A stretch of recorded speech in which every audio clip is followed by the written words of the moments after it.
Good evening, chat. Hello. It's Tuesday night. We're doing a little bit of a doubleheader tonight. Just so you guys are aware, we are going to start covering another kind of important issue. I think it's not as it's pretty big. It's pretty huge out there regarding immigration cases in front of the Supreme Court. And this involves the issue of, can the U.S. government turn people back prior to the border if they're seeking asylum? And it's a process called metering, and it was something that the Border Patrol started doing back in 2016. Once the Biden administration took over, they discontinued it. There was a lawsuit in the meantime, though, from Orto Lado, which was a immigration rights group, kind of like CASA. And through that, the courts in Southern California basically put out an injunction against this kind of conduct, and the Ninth Circuit agreed with them, which I know is a big shocker to everybody. So that's why we're still dealing with this today, and it's the issue of whether or not this is legal, whether or not it's something the government can do. Yeah, Edward, it's another SCOTUS stream, but this kind of important stuff's happening. Pretty big cases are happening here. I think we got to cover them. I think it's very important. After that tonight, we will do a members. We won't do members only, but I think we'll just do a general call in.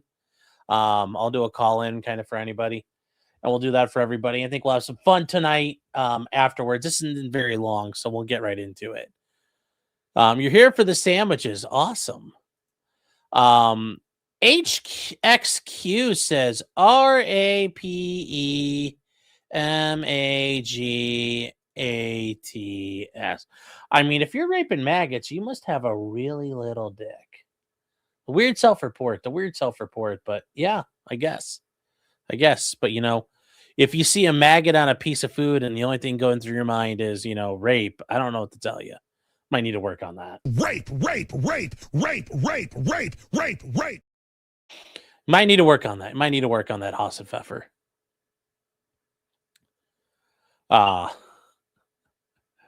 Goddamn YouTube auto censors. Well, that is true. RIP the quartering flying high at the school. I mean, are you joking, or did he really, I didn't see anything out there. Uncivil Law says, I haven't watched this one yet. Do you want company? Yeah, sure, Kurt. I'll send you a link to get going here. Lost Highway Will says, greetings. Hello. How you doing, man? Good to see you. Corrections 101 says, Safa chat. Safa. You guys need more lemon pound cake in your hands first, but I keep eating it. Well, I mean, it's pound cake, man. Can't have a problem with a pound cake. You do note that you added, I do note that I added a rape between, an R between rape and maggots. So he's talking about raper maggots. Is there an, yeah, he just goes from E straight to M. So I guess.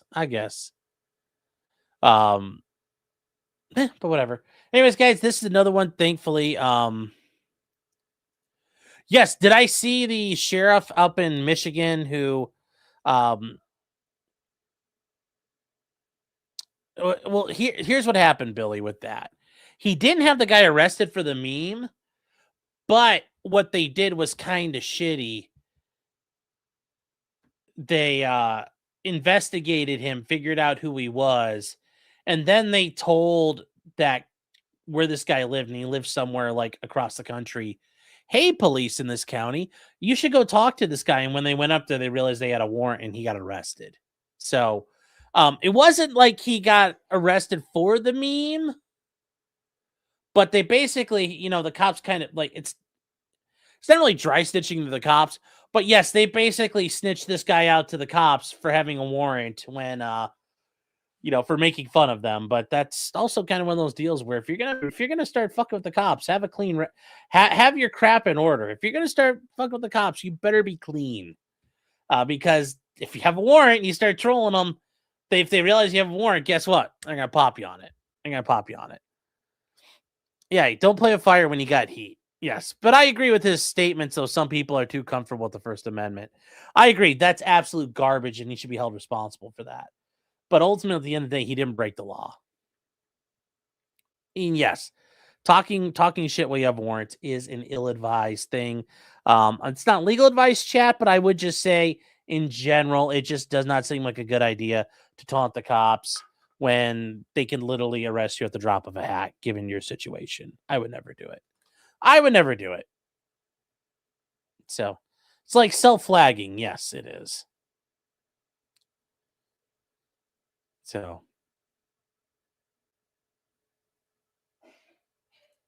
Joe Noem says, did you know 37 states currently have bills passed that say no business can boycott Israel and have a government contract?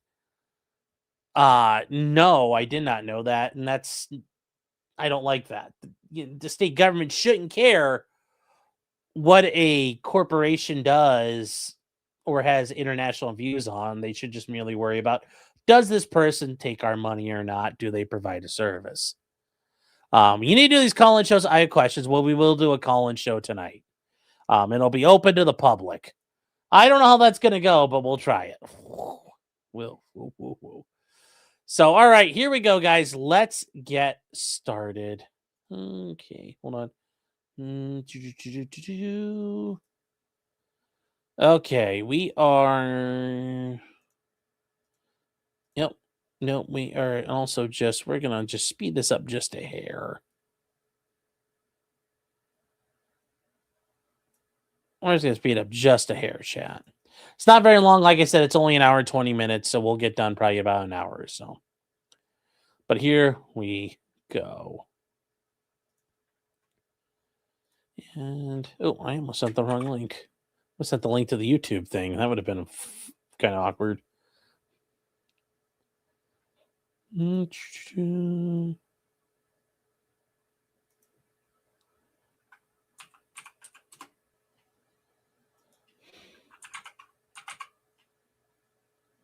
Oh, wrong thing here.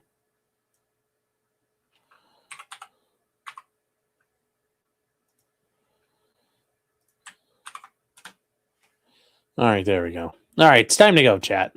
It would have said so. It didn't. So the issue is, what does it mean when you are in the territory of the United States? Because that's the asylum statute. It addresses that issue. When it all comes down to, what does it mean when you are, what does it mean when you are arriving in the United States? Like, where are you? What do you have to be doing? So here we go.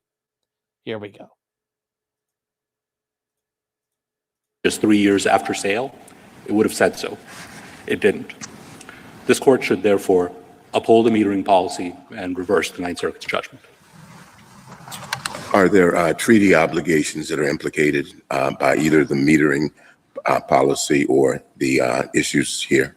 No, there are not, Justice Thomas. Respondents rely primarily here on the Refugee Convention and the Protocol, but there are two reasons for which those don't apply in this case, and those aren't violated by metering.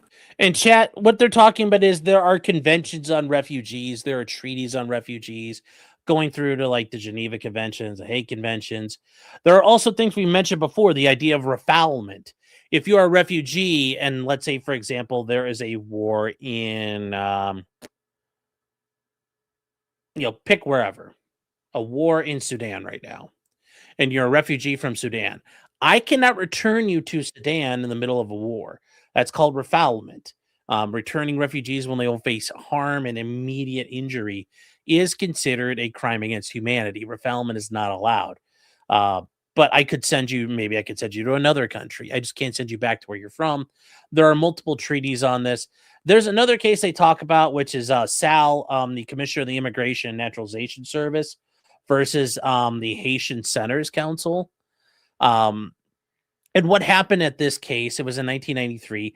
The Coast Guard was ordered by the president at the time to interdict vessels transporting and smuggling people from Haiti to the United States and return them to Haiti immediately without worrying about the refugees or not.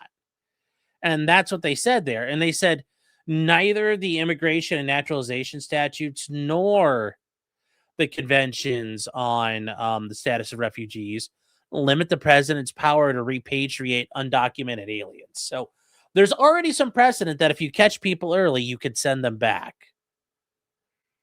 But that's why does Supreme Court even have subject matter jurisdiction? Of course they do.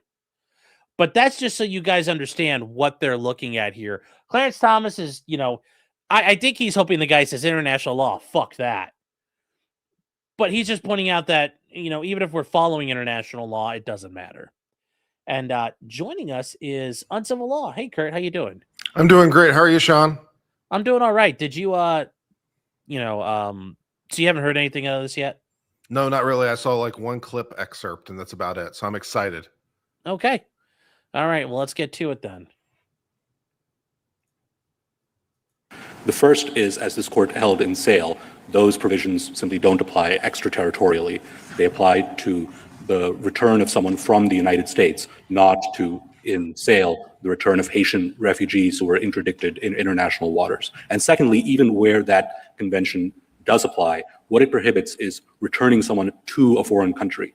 Metering doesn't return anyone to Haiti or Guatemala or wherever the person might be coming from. It just says you can't set foot in the United States. I'm not sure that I understand how you can say that we're not violating our treaty obligations with your reading, and why Sale, you think Sale protects you. Sale very clearly says that U.S. asylum and withholding protections apply to those who reside in or have arrived at the border of the United States.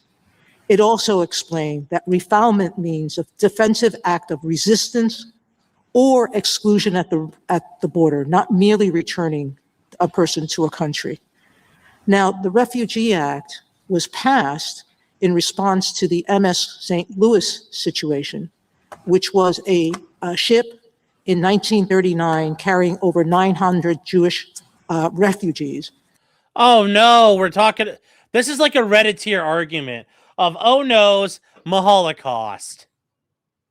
Like, really, is this where we have to, dig back into the stack to make this happen? We're all the way back to, but in Holocaust, I just, come on now. Come on now.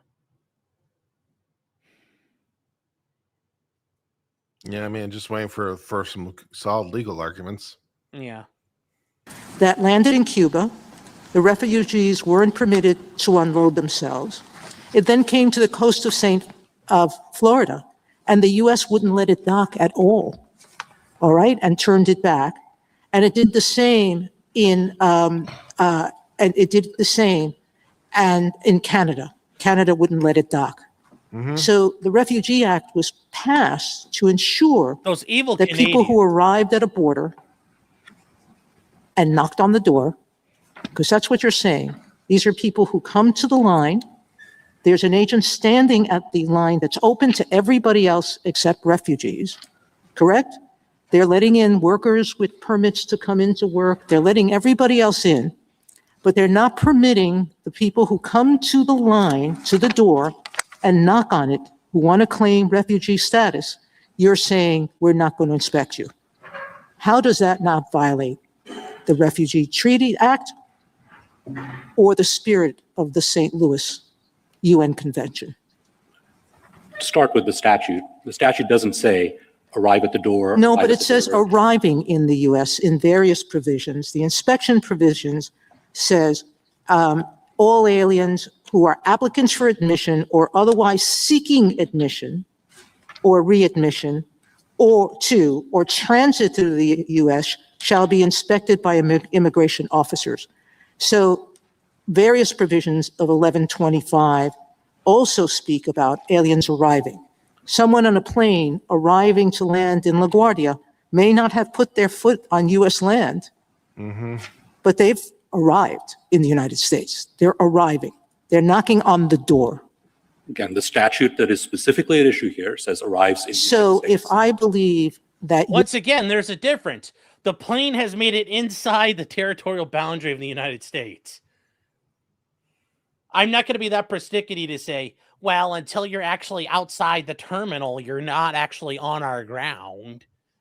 But this one, they're literally outside the U.S. border saying, no, Alto, you are not allowed to enter. There's a significant difference here. But even in this scenario with it being in the United States, but before it passes customs, Yeah. For many purposes, that's not treated as being in the United States. But I think in this situation it would, though, because you're inside. You made it inside the territorial jurisdiction of the United States. Because if I'm applying for asylum, I'm at the port of entry. I haven't cleared customs yet either. Yeah. So I think this is a completely ridiculous argument from her. But oh well, let's see what she cooks with. Your reading violates. Also, how bad does it suck that you don't get to have your picture up there when you're on the, like, you know, you're telling your mom, I'm gonna be in front of the Supreme Court. You know, his parents log in and it's just like no picture. It's got to be embarrassing. The UN Convention, then what you're telling me is that Congress, when it passed this language in 1996, intended to reject its treaty obligations. No, I'm telling you. Without conversation about it. And a House report that basically said, Are you there going is to let no him answer a evidence that question at any point? Congress, in fact, told us and intended to make that provision. The House report stated that the new version. Yes, Senator Sotomayor with her filibuster. Anytime you want to let him answer the question would be fine. Of 1158 applies, quote, to any alien who is physically present in the United States or at the border of the United States. That was the language of the House report. Not the language of the statute. The statute says in. Yeah, she's busy using legislative reports and the legislative history, not the actual. What does the bill say? Yeah, exactly. The United But States don't we and read not- statutes in their context? You read statutes according to their text, and there's no ambiguity. No, you start with the text and context, correct? Mr. Suri, the You text start has with to the make text for sense. context. That's interesting. And what is a little concerning I never heard that before. You start with the text for context. That's, yeah. Pretty sure, Yeah. no, you don't Mm, start with like- the text for context. Pretty sure you start with the text for text. I'm sure you can infer all kinds of context out from reading the text. But look, you know, we've got Justice Ketanji Brown Jackson stepping up and just, you know, we're gonna prime the pump. I'm sure it'll be insightful. We know what's gonna happen. We're just gonna prime the pump now. It just don't make no sense. I love AI. It's so good now. to me about your reading of the statute is the practical implications insofar as it. Yes. Oh my God. If you read this the way that you read it, I won't like it. Yes, that's a practical implication. I understand it concerns you, but is it legal? That's all you need to be worried about. Suggests that a Congress that was authorizing asylum would be requiring people to break the law in order to obtain it. So imagine a polite asylum seeker who wants to do everything by the book. He approaches the border, but does not cross, precisely because the law says you are not supposed to enter the United States without authority.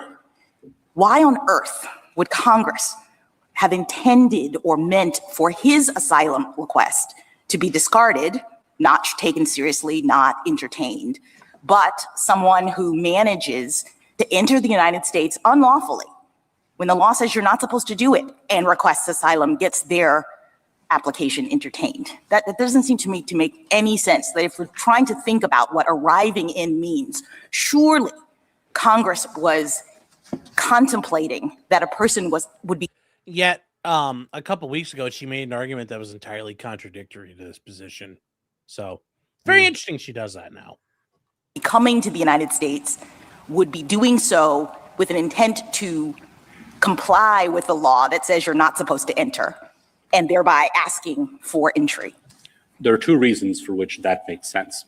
The first is that we have a separate refugee admission statute, Section 1157, that protects aliens outside the United States. So it makes perfect sense for Congress to say, if you're in the United States, you go to the asylum route, and if you're outside the United States, you go to the refugee. Yes, but I'm trying to understand the rationality of your interpretation of arriving in. You were suggesting that arriving in means the person who is literally standing on the U.S. side of the border, as opposed to the person who approaches the U.S. side of the border. And I don't understand why Congress would make that distinction. The second reason that Congress would have made that distinction, apart from the fact that the person in Mexico already has this other statute, the refugee statute that he could turn to, is that the problem of the world's refugees is not solely the United States' burden to Thank bear. God. It's a shared responsibility of nations throughout the world. What's that, Kurt? I was just saying, like, thank God for making that point. It's like, how did this become the United States' problem exclusively? Mm-hmm.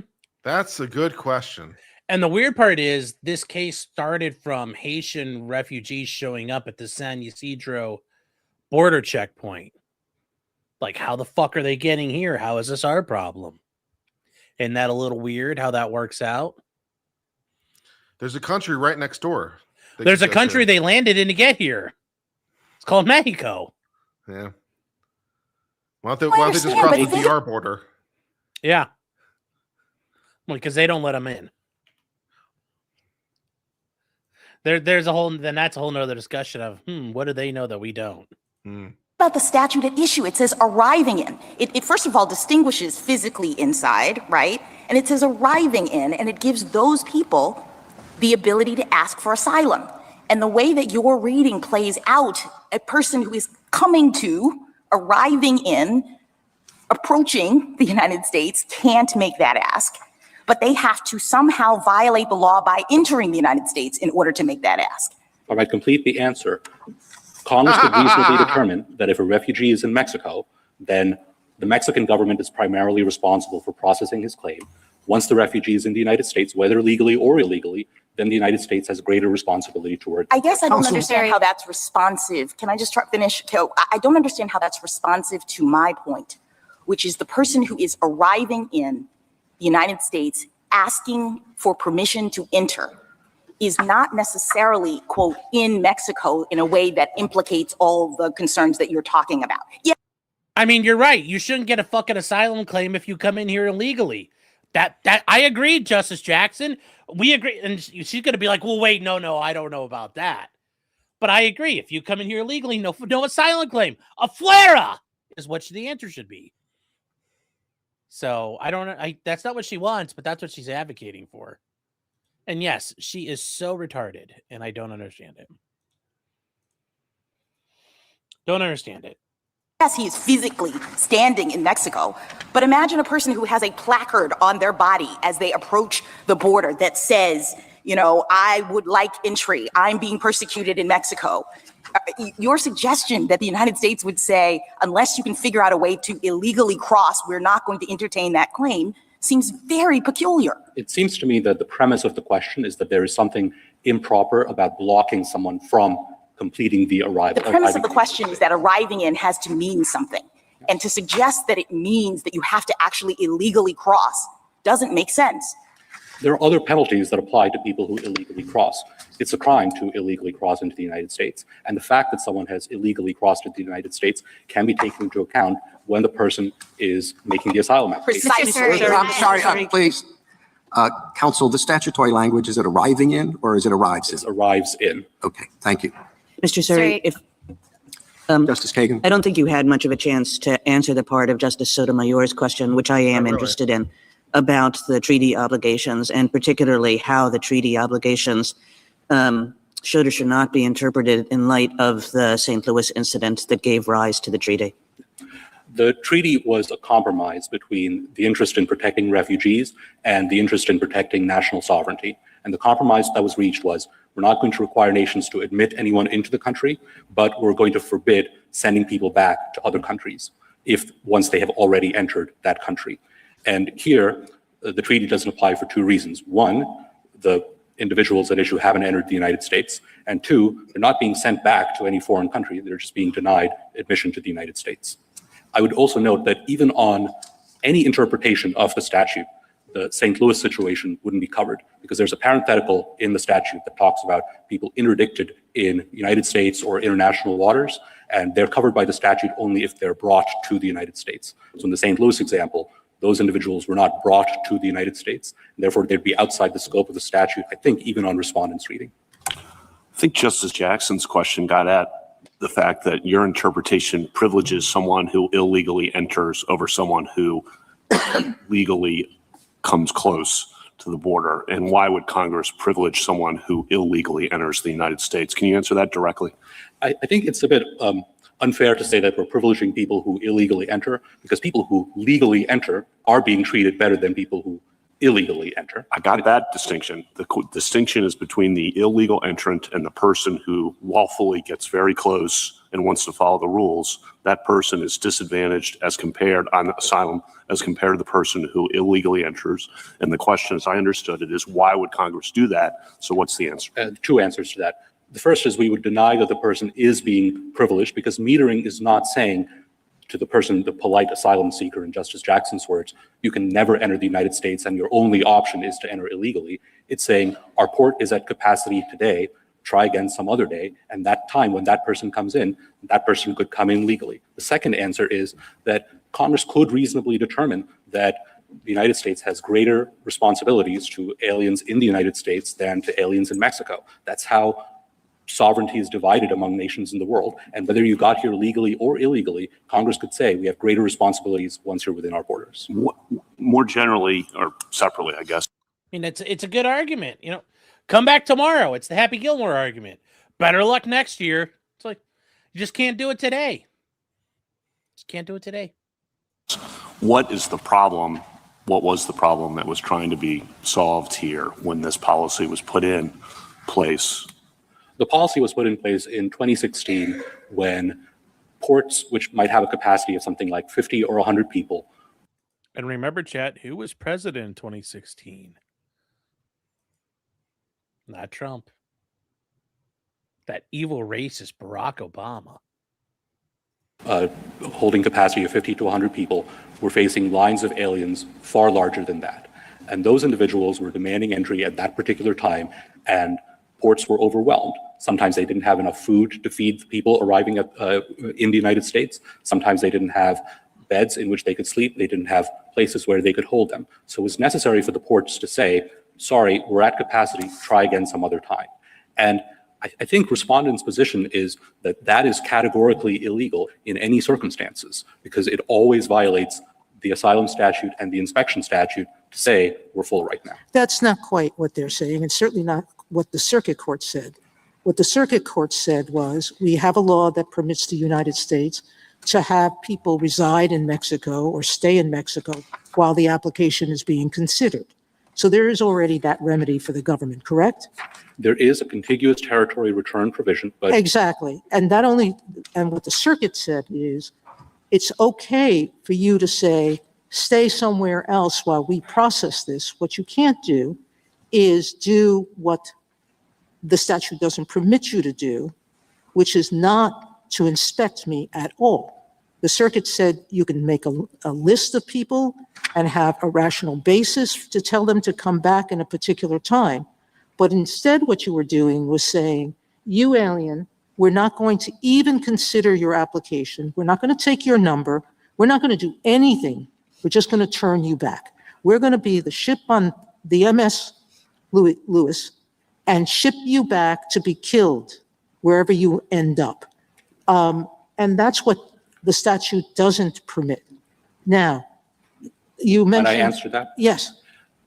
That's an argument that SAIL was wrongly decided, because that's exactly what the United States was doing in SAIL, shipping people back to Haiti. No, because the SAIL made very clear that the UN obligation is, if you're a refugee who's arriving at the port of entry, if you're knocking on the door and I'm staring you in the face, you have an obligation to at least listen to my application. And you can tell me to wait, you can put me in a safer place to wait. Pretty you much. can do a bunch of different things. What you can't do is just turn me back from the border. And the second answer is, we're not shipping people back to Haiti or whichever country the person might be No, coming you're just from. telling them walk back. No, we're So not they telling can, them anything. the people on the St. Louis could have swam back. They happened to be on a boat, but that's what we did. They were off the coast of Florida and we didn't let them dock. We didn't let them dock and take and interview them at all. We didn't consider whether they were being persecuted. And the majority of those people were shipped back or had to go back from where they came and were killed. That's what we're doing here, isn't it? Like the court in SAIL, I do not deny the moral weight of claims made by refugees, but that is not the question before the court. The question So before tell the, me, Would you complete your answer? the question before the court is what obligations did Congress impose in the asylum and inspection statutes, and those refer only to aliens who arrive in the United States. May I ask you a question about the statute and about that answer?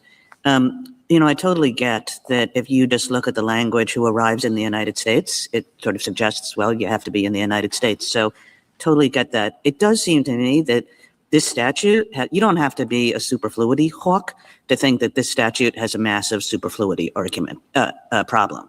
Because the way you're understanding that second phrase, the statute ends up saying essentially any alien who was in the United States or who was in the United States. So what led to that kind of superfluity in this statute, and how are we to understand it? It really, if you just sort of, you can't mean that, so the in the United States must mean something else. I agree that the arrives category is a subset of the present category, but there are a few different reasons why Congress might have mentioned that subset the same way it mentions subsets in other statutes that refer, for example, to money or property. One reason is that the arrives category is subject to special rules that other applicants for admission are not subject to. For example, they're automatically subject to expedited removal if they are inadmissible. So when the statute 1225 is talking about the arrives category repeatedly in later provisions, it makes sense to mention them separately in the definitional provision. The second reason is that immigration law has historically drawn a distinction between deportation proceedings for people in the interior of the United States and exclusion proceedings for people who've just arrived in the country. This provision, in this provision, Congress might simply have been trying to make clear that both of those are covered.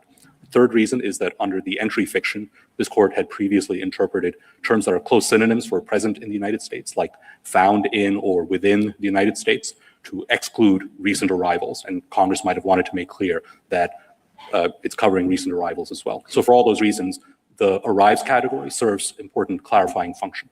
It also serves a sort of confusing function. When Congress did this, it must have realized, or you would think it would have realized, that it was just going to confuse matters to essentially say the same thing twice about an alien who was in the United States. I don't think on the entry, what is it called, the entry fiction? I don't think you would have needed this second provision to do that, because you have physically present that should have tipped people off that we're not talking about the entry fiction. And we also have the language about irrespective of the alien status, which also should have tipped people off that we weren't talking about the entry fiction. So if I took that to be your primary argument in the brief, and I don't think it really sort of does it. Well, if you're positing that there are already two parts of the asylum statute that are meant to address the entry fiction, then it isn't much of a stretch to say that there's a third piece as well. Secondly, the two pieces you've mentioned are not included in— It's like belt and suspenders and, whatever, a new pair of pants. And the second point is those two pieces are not in Section 1225. They're only in Section 1158. So if Congress had included the phrase arrives in 1225, but omitted it from 1158, then people might draw a negative inference from the inclusion in one provision and the exclusion in the other. Can I just ask? Can I ask you, does the administration, the metering policy has been rescinded. Does the administration intend to reinstate the metering policy if it's successful in this case? The administration would like to be able to reinstate metering if and when border conditions justify. I cannot predict in advance what border conditions will look like or what specific policy responses the administration would take in response to that. So, Mr. Suri, why then aren't we just issuing an advisory opinion in this case? Stabby, you bring up a question here. Why is he not bringing that up? Because it says port of entry in this part of the statute they're talking about. It says port of entry specifically. So. Anything else? Here, what are you thinking so far? I'm still just trying to parse the actual text of the language and what it does say. And so I'm just trying to understand the issue, and the questioning and the inability to answers make it difficult to parse the question. They're asking questions in screed form, and I can't get him to answer what he thinks the statute means. So it's real hard to have an opinion. Yeah. I don't know what to think. Yeah, I understand. I hear you. Case. I mean, your back and forth with Justice Sotomayor raised another line of questions that I had along the same lines as what Justice Barrett just indicated. At the time in which the district court in this case issued its opinion, the metering policy had been rescinded. And as you've now represented, The government has no concrete plans to reinstate it. So I don't understand what we are doing other than advising the government in sort of the abstract as to whether or not this kind of thing is lawful. We don't have an actual policy. We don't know who's right as between you and Justice Sotomayor about what metering actually contains, because the government doesn't have a policy in effect and hasn't shown us that it wants to have a particular policy. None is on the table.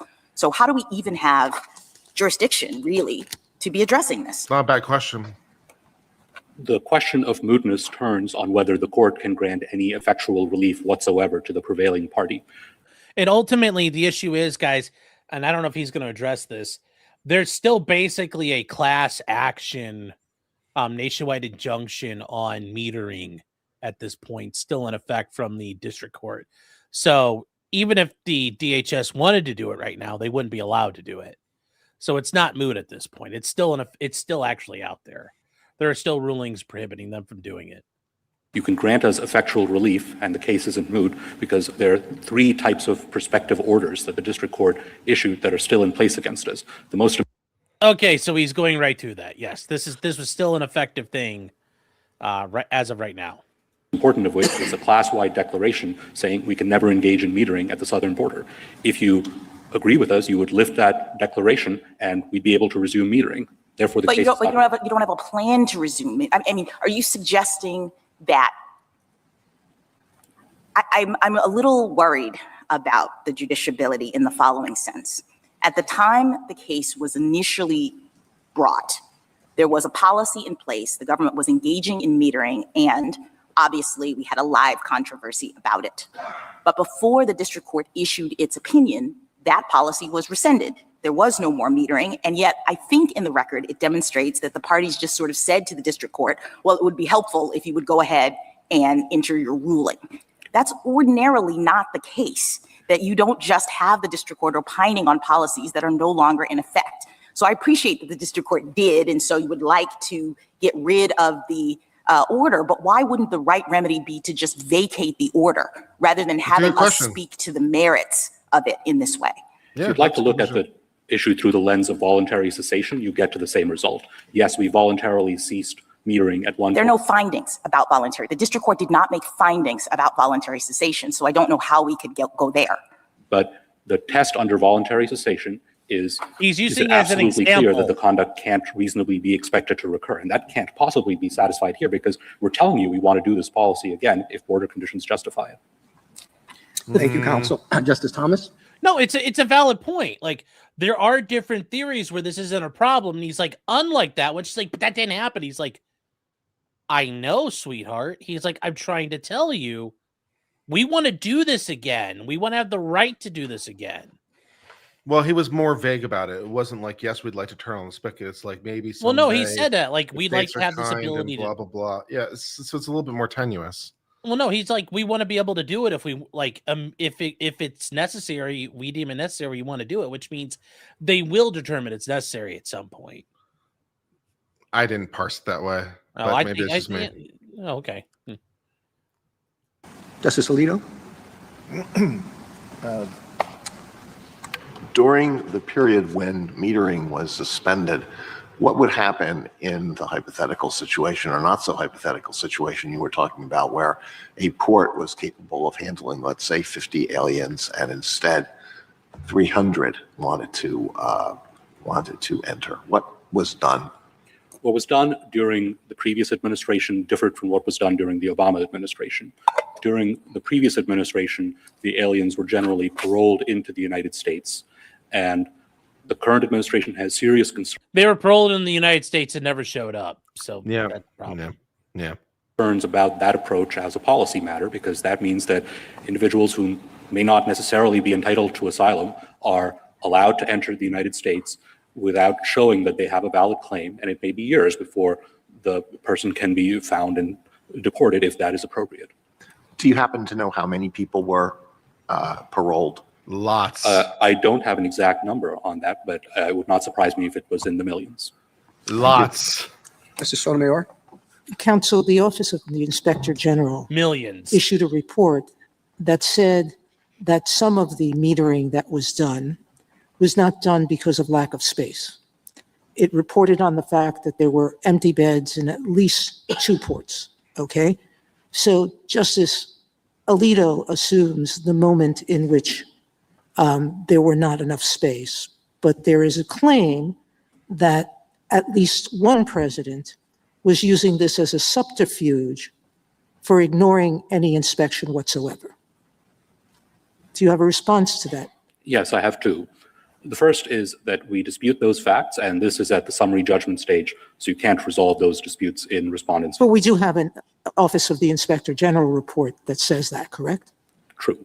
The second answer is that respondents brought 2 different types of challenges to metering in the lower courts. First, a facial challenge saying metering is never okay, even if done for a legitimate reason. That's the only one before you today. And they also brought an arbitrary and capricious challenge saying even if metering is acceptable when the port is actually overcrowded, you can't use it as a subterfuge. That's not before you today. All right. The language at issue here was passed in 1996. In 1998, the government modified its regulations to define an, quote, arriving alien as an applicant for admission coming or attempting to come into the United States at a port of entry, which is consistent with the policy that had been followed since 1980, I think it is, when the Refugee Act was passed, correct? Not correct. The courts said in Cardozo-Fonseca, when it was talking about the 1980 Refugee Act, that the asylum statute applies only to aliens in the United States. But the regulations have always been treating aliens who knock on the door at the port of a legitimate port of entry. She really loves that knock the door up until the analogy. metering policy. What's that, Kurt? It's just like she just really loves that knock the door analogy. Well, I mean, it really is what it is. You come knock on the door and say, let me in, let me in.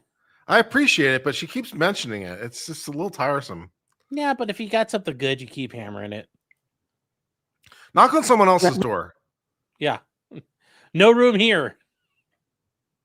At least giving them the opportunity No habla. to claim asylum, correct? I'm sorry, that's not correct either. The regulation refers to an applicant for admission, and an applicant for admission. All right, we're back in the same circle. Yes. All right. Justice Kagan? I'm going to take you back to the statute, Mr. Surrey, and the superfluity problem. You said to me the second phrase should be viewed as a subset of the first, and I want to understand what you mean by that. What does the first include that the second does not? It includes individuals who may have arrived in the United States a long time ago, but the process of arrival has been completed. The person would be present in the United States, but the person doesn't arrive in the United States. Is that really what you're saying? Is that your best? Because it strikes me that that's actually a better argument than the ones you've given so far. That the first phrase is people who have been here for some time, and the second phrase is meant to refer to people who sort of may arrive right now after the statute has gone into effect. If you're intent on giving these provisions non-superfluous meanings, then we think that's the Well, that's a good thing to be intent on. Yes, I mean, it is very good because to be intent this is on. really not like a kind of. What's that, Kurt? It's a very good thing to be intent on. Superfluity is strongly disfavored. You want Yes, each it thing is. to mean something. So if your proposal is these two things mean the same thing, try again. So And he's that is like, a problem because it's like if your intent is to read these differently, it's like, yes, Congress probably meant two different things. They didn't say the yes, same they thing wouldn't twice. say the same thing twice. Yeah. Well, they're not that stupid. Oh, like Congress didn't see that it was doing the same thing in two different parts of the statute. I mean, these phrases are like right next to each other, and they must have meant, if you're right about what arrives in mean, I'm looking for a theory as to how that doesn't repeat what the first phrase does. It's a subset, but that's different from saying that it has a completely different meaning and Okay. includes people who You don't know, fit in the I first got category. that, but you're essentially saying that the second phrase is a subset that's meant to respond to the fact that they've just put in a provision for expedited removal, which focuses on the same group of arriving people, Correct. right? And that the first provision does not really focus on this expedited removal group of arriving people, but instead applies as well, although it also applies to them, and honestly, Congress didn't really need it, but applies as well to people who have been, sitting in Kansas for the last 5 years. It could refer, for example, to someone who comes here on a visa, Lot of visa immigrants in expires, but Kansas? conditions in his home country have changed while he's been in the United States, and so now he. Is that correct? To say a lot of immigrants sitting in Kansas? Yeah. Well, that's where they all go. It's their Mecca. It's their homeland. Okay. Wants to apply for asylum. He isn't in the arrives category, but he is in the present category. Thank you. Justice Gorsuch? Justice Kavanaugh? Is it lawful to impose the metering policy for the government to do that, even if a port is not overwhelmed? We believe that it is lawful, but we're not asking the court to go that far today. The only issue before the court today is this facial challenge to metering, that it always violates the inspection and asylum statutes. There are separate claims that it would be arbitrary and capricious to engage in metering as a subterfuge, but that's not the issue. Okay, it wouldn't be a statutory issue. It would be an arbitrary and capricious issue then. That's the claim that's been raised by the other side. Okay. And you make an argument, this is a relatively minor point, but it's in your brief, and I didn't agree with it, so I'm going to bring it up, which is page 25. You say that because it's in a parenthetical. Yes, Kagan clerked for Thurgood Marshall back in the day. She ended up becoming the dean at Harvard Law School. And then she was like the solicitor general for like 90 days. And then they put her on the Supreme Court. So yeah, she really hasn't done, like, she's done a lot of things, but she, unlike most of her fellow compatriots who have a storied career in the judiciary, she does not. No. It's different than if it had been separated by commas or dashes. Do you really mean that? Yes, I mean, I know we have a case in a particular context that once said that, but I don't know that that's a general rule that parentheses are different than dashes in interpreting statutes. I recognize that you dissented in the case we're relying on. Yes. But do you think that's a general proposition, that parentheses are different than dashes or commas in interpreting statutes? Not that they're different in that sense, but that they convey an aside, and that material in parentheses, or for that matter, even in dashes, don't override unambiguous language outside the parentheses or dashes. Or commas? I think commas grammatically. I just don't want this. I mean, I was surprised to see this, and the Constitution has things in parentheses, and I'm just trying to make sure that this doesn't expand. The court does not need to rely on that argument. Thank you. For us. Justice Barrett? Mr. Suri, when I asked if the administration intended to reinstate the metering policy, I didn't intend to suggest that it was formally moot. And it was my understanding, I just wanted to clarify it, that the injunction in this case still has continuing effect on members of the class because it still matters. That's right. There's a declaration that has continuing effect as to the whole class. There's also an individual injunction that has continuing effect as to one particular plaintiff, Beatrice Doe, whom the district court ordered us to allow into the United States. And that's an additional basis for avoiding any mootness concerns. And that's why the Ninth Circuit said it wasn't moot. That's right. And that's presumably why the other side hasn't raised a mootness argument, and why, even though we discussed mootness in our search stage papers, the court still granted review. Thank you. Justice Jackson? So under Atchison Hotels, why wouldn't we still not reach at least the injunction? Because Mrs. Doe apparently has represented that she does not intend to return to the United States, and the injunction is specifically requiring the United States to facilitate her entry.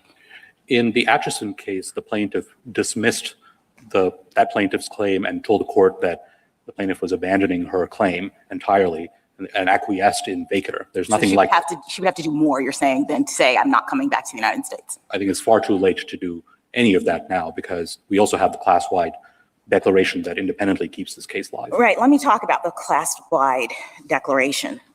You're asking us to reach the merits of whether or not metering is lawful and reverse the district court's judgment on that basis. Why isn't vacatur a permissible remedy here? I mean, I understand you'd like us to say today metering can be done, give you the okay to do it. But another way to address this, I would think, given that the district court declared a policy unlawful, even though the policy was no longer in place. Hey, Chat, when she's talking about vacatur, we talked about that with the Seventh Circuit issue of what the judge in Chicago had done that was way out of line. And they said, look, we're just wiping it out. We're wiping out all her orders. They're bullshit. We're not doing them anymore. That's one way to handle it, saying, no, these orders aren't valid. and she's saying I could do that instead of saying what you want to do is legal. But all that means is the judge is they're going to go back to that same judge, and the judge is going to say, nope, it's illegal. Don't do it. And I think that's the problem with her argument is the judges are going to say it's illegal again. We already know that. Yeah, but be that as it may, I mean, that's sometimes just the reality of the situation, which is frustrating, but true. The Supreme Court will vacate a decision because the issue has, for some reason, is no longer procedurally proper. The vehicle is no longer good, and the issue is going to come back, and everyone knows it. And we'd love to resolve it, and then they just don't. So that's just, that happens.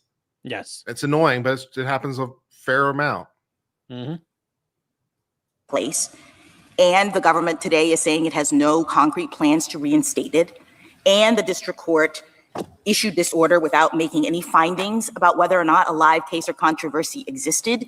I think one could argue that the district court at least abused its discretion by nevertheless entering this broad declaration. So it would solve your problem, I think, if the court on those grounds just vacated it. No. Why need we get into giving you an answer on the merits of the question of whether or not metering is lawful? The Ninth Circuit reached the issue of mootness and issued a ruling on that issue. I think it's the first footnote in its opinion. So unless you determine that that mootness holding was wrong, there's no basis for disturbing the Ninth Circuit's decision. And on mootness, we think the Ninth Circuit got it right. This case isn't moot because we'd like to reinstate metering and we're being prevented from doing so. But you don't have a concrete plan. I just want to make clear. Concrete plans are necessary for standing. For standing. Not for mootness. All right. Let me just ask you one question about your response to Justice Kagan. You were talking about the various reasons why Congress had arriving in this statute, and that one of them you said was the fact that there was previously a distinction between deportation and exclusion, and that Congress was trying to ensure that that was also covered, or that the principles related to deportation and exclusion were covered by this new regime. My understanding is that exclusion applied to people who were, quote, at a land border, at a port. But your reconceptualization of what arriving in is doing does not allow for at a land border or at a port. And so can you help me to understand how Congress could both be attempting to ensure that those principles were included, but we still agree with your reading of the statute? The phrase at a land border in this context refers to people on the U.S. side of the border rather than the Mexican side of the border. And we know that in two ways. The first is the court's entry fiction cases, like Kaplan against Todd and Leng Mei Ma, repeatedly refer to aliens on the U.S. side of the border who've just arrived. In the entry fiction context, but we don't have a case or a scenario in which Congress makes clear that it's responding to the entry fiction when it uses the words arriving at, right? And the second answer is that in Cardozo-Fonseca, when the statute said at a land border, the court understood that to refer to aliens in the United States. Thank you. Thank you, counsel. That wasn't the answer she wanted. It was not. It was not. Ms. Corcoran? Mr. Chief Justice, and may it please the court. In the 1980 Refugee Act, Congress established a statutory process for non-citizens fleeing persecution to seek protection in the United States. Congress designed the scheme to track the United States treaty obligation not to refoul refugees to territories where their life or freedom would be threatened. Because refoulement includes, to quote Sale, defensive acts of resistance or exclusion at the border, the act requires immigration officers to process claims not only for non-citizens already present in the country, but also for those arriving at ports and elsewhere along the border.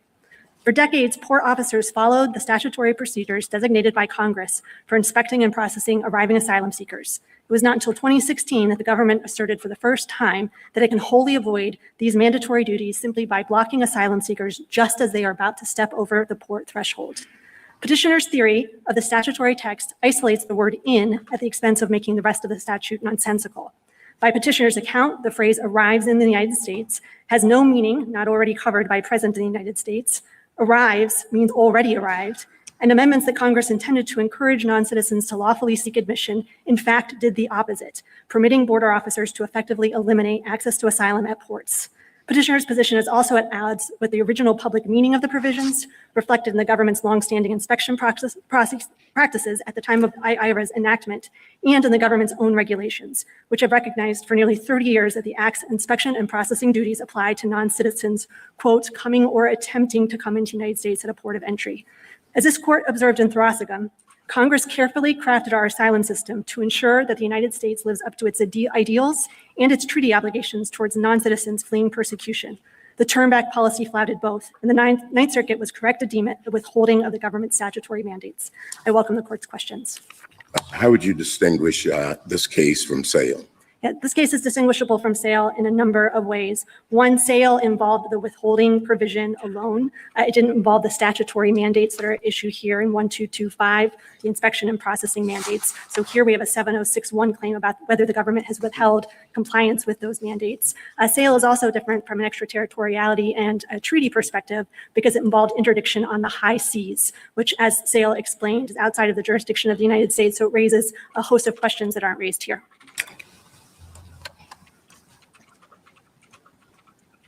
I'd be happy to address some of the points my friend made. Could you address 1157? Yes. So 1157 is the refugee program. My friend takes the position that we have collapsed the distinction between the two. Our position reflects the way that 1157 and 1158 operated from 1980 to 2016. So for 36 years, no one was concerned about the distinction being collapsed, and that's because they serve two entirely different functions. Section 1157's refugee program is entirely elective. The president chooses whether to admit refugees. It's not something that refugees in other countries can apply for. It's decided between the countries. There are a host of benefits you get if you are admitted through that program. But 1157 is not the provision that implements the Article 33 obligations. That happens through the asylum processing that's under 1225 and 1158. And that asylum processing is also how you determine whether someone is entitled to withholding. Mr. Suri gave some responses to Justice Kagan in saying that there's a subset of people who are arriving in the U.S. who are, as opposed to longstanding people. The problem with that is those people who are arriving, he says, are present in the U.S. So I'm not sure how his answer gets you around the surplus problem. Yes, I agree. My friend made a number of new arguments about surplusage that weren't in the briefing, and I think that is one of them. But I would note exactly what you said. Making it a subsection doesn't mean that it's not redundant. It's still entirely redundant. Well, that's true, Ms. Corcoran, that it's a subset, and so there's still redundancy. But I suppose if Congress in IIRA had just created this big deal about expedited removal and said that expedited removal was what arriving people got, it might be that they just wanted to emphasize that just because you were that you were subject to the expedited removal procedures did not mean that you still couldn't apply for asylum. So the fear, if you might say, is that if they had just had that one physically present provision and struck out what had previously been in the statute, the arrive at the port provision, somebody might have thought, like, all these people that are now being subject to expedited removal do not have the right to apply for asylum. And this provision is supposed to make clear that they do. There's no reason for the inspection mandate to need to make that clear because 1225B, the asylum processing section, it's in B12A, has a whole process in place for how you assess asylum claims by arriving aliens. So that credible fear interview provision says if an immigration officer determines that an alien who is arriving in the United States has expressed a fear of future persecution, then the immigration officer shall refer them for a credible fear interview. And then there are a host of provisions that explain how that credible fear assessment plays into expedited removal. So there would be no way that someone could read the entirety of 1225 and be concerned about how it applied to arriving asylum seekers. Can I ask you a question? I feel like there's some slippage between arriving and arrives. And as the Chief Justice pointed out, the language is arrives in. I mean, arriving sounds more in the process of, arrives in sounds more like you've reached your destination. How do you know under your theory when the person is close enough that we could say they have arrives in or arrived in the destination? I mean, what if there's a queue and they're far back? Or what if they arrive not at a port of entry? How close do you have to be to the border? Could you say that someone arrives in the United States if they're at a portion of the border that does not have a port of entry? Like, what is it? If it's not crossing the physical border, what is the magic thing or the dispositive thing that we're looking for where we say, now that person we can say arrives in the United States? So I'm going to try and keep that in order in my head. And I'm going to start with the first point, which is actually I have a feeling this is not going to go very well.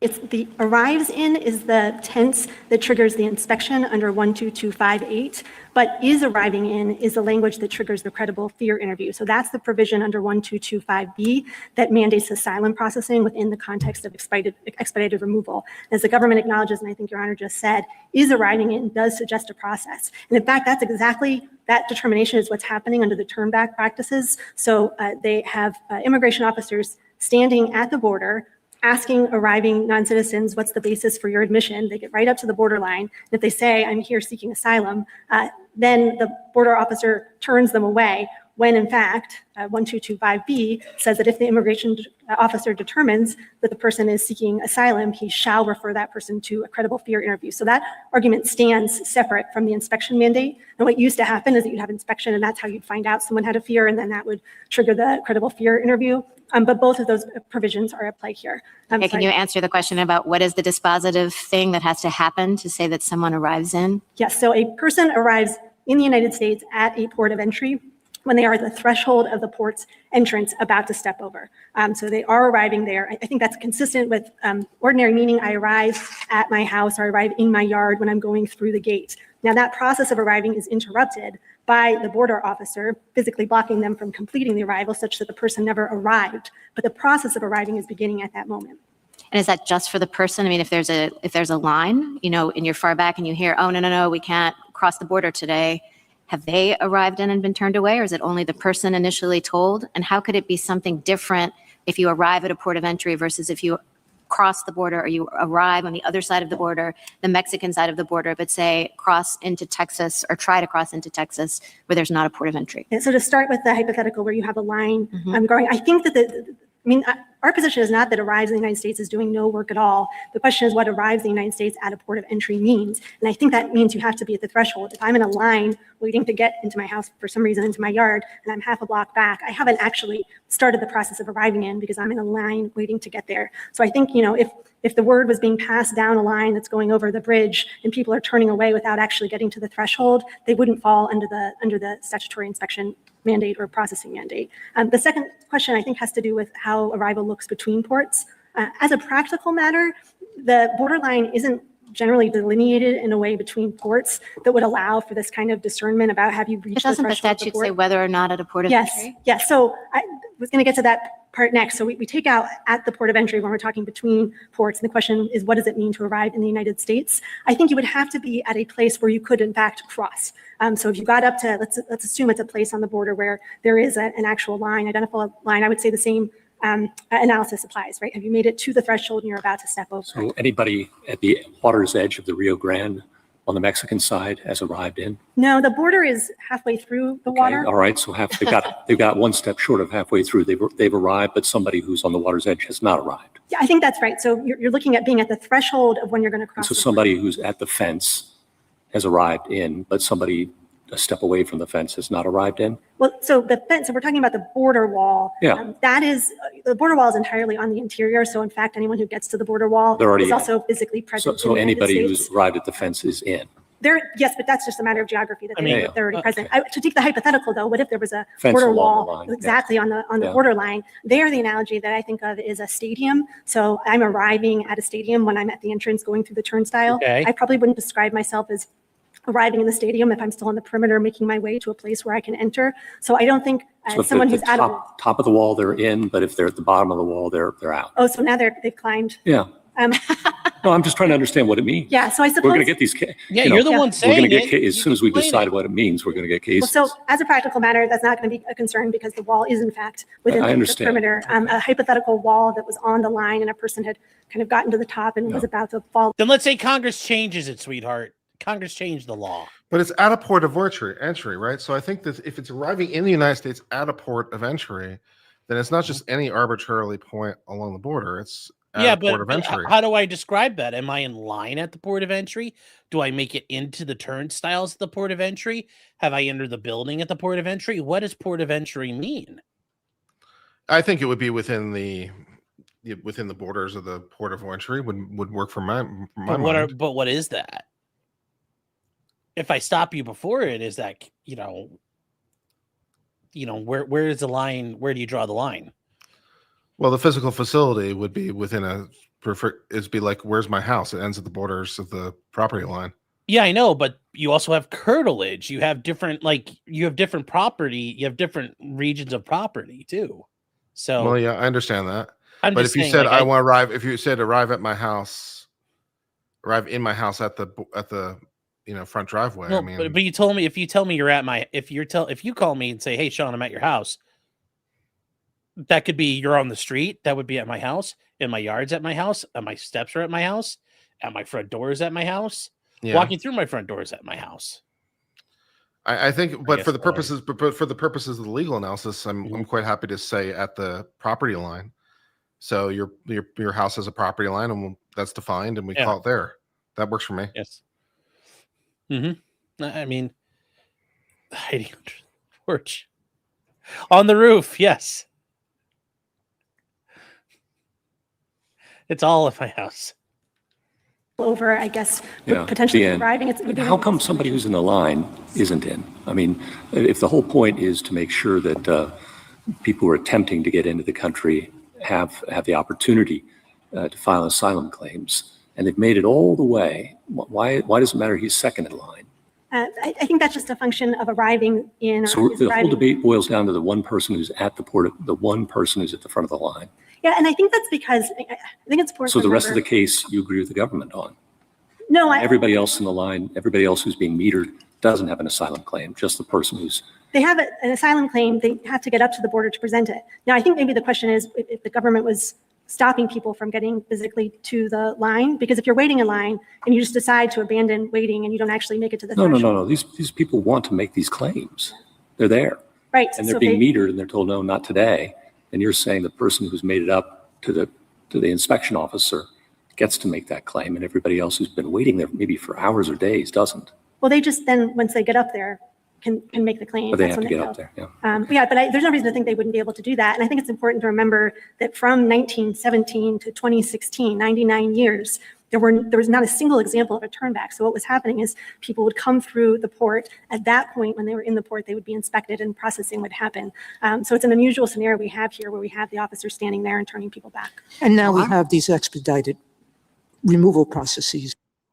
Is that Kurt? I didn't say anything. Oh, you said something. Sorry. At the border. Yes. So many of them are not getting in at all, but they're coming to the line and they're at least being questioned and permitted to make the claim. Under the expedited, if they were being applied the way they're I supposed think to. your point that you're making is the statute is very clear that anyone in the U.S. Now the other side says a foot. I don't know why the foot is magical.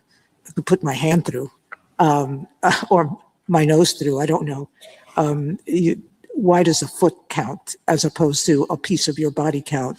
So if you're up on the top of this wall that's not on the U.S. side. But my point is, in asking or clarifying this question, is arriving at the border means you're knocking on the door, correct? Yes, that is what it has meant for 99 years before. Mr. Surya suggested that's not what it meant, that that's not what the federal regulations said, that that's not what practice was. Was he simply wrong about that? In reading the papers, I understood that up until 2016, anyone who knocked on the door had the opportunity to make the claim, and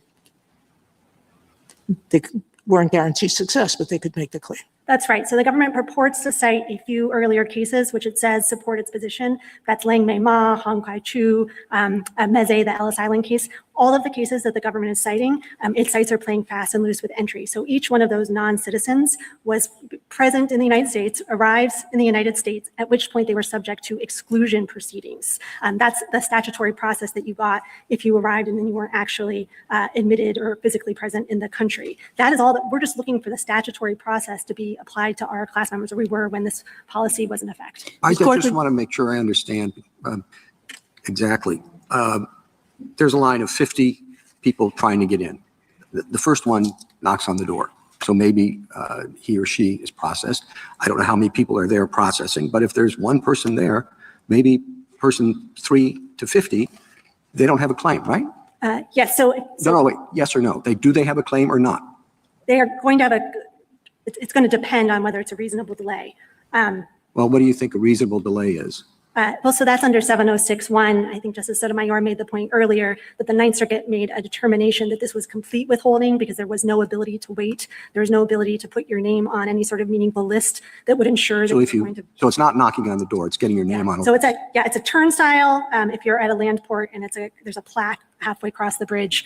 So not a physical door. But yes, so when you go through the line, if it's working the way it should, you should make your way up to the borderline, at which point you come across and you are processed.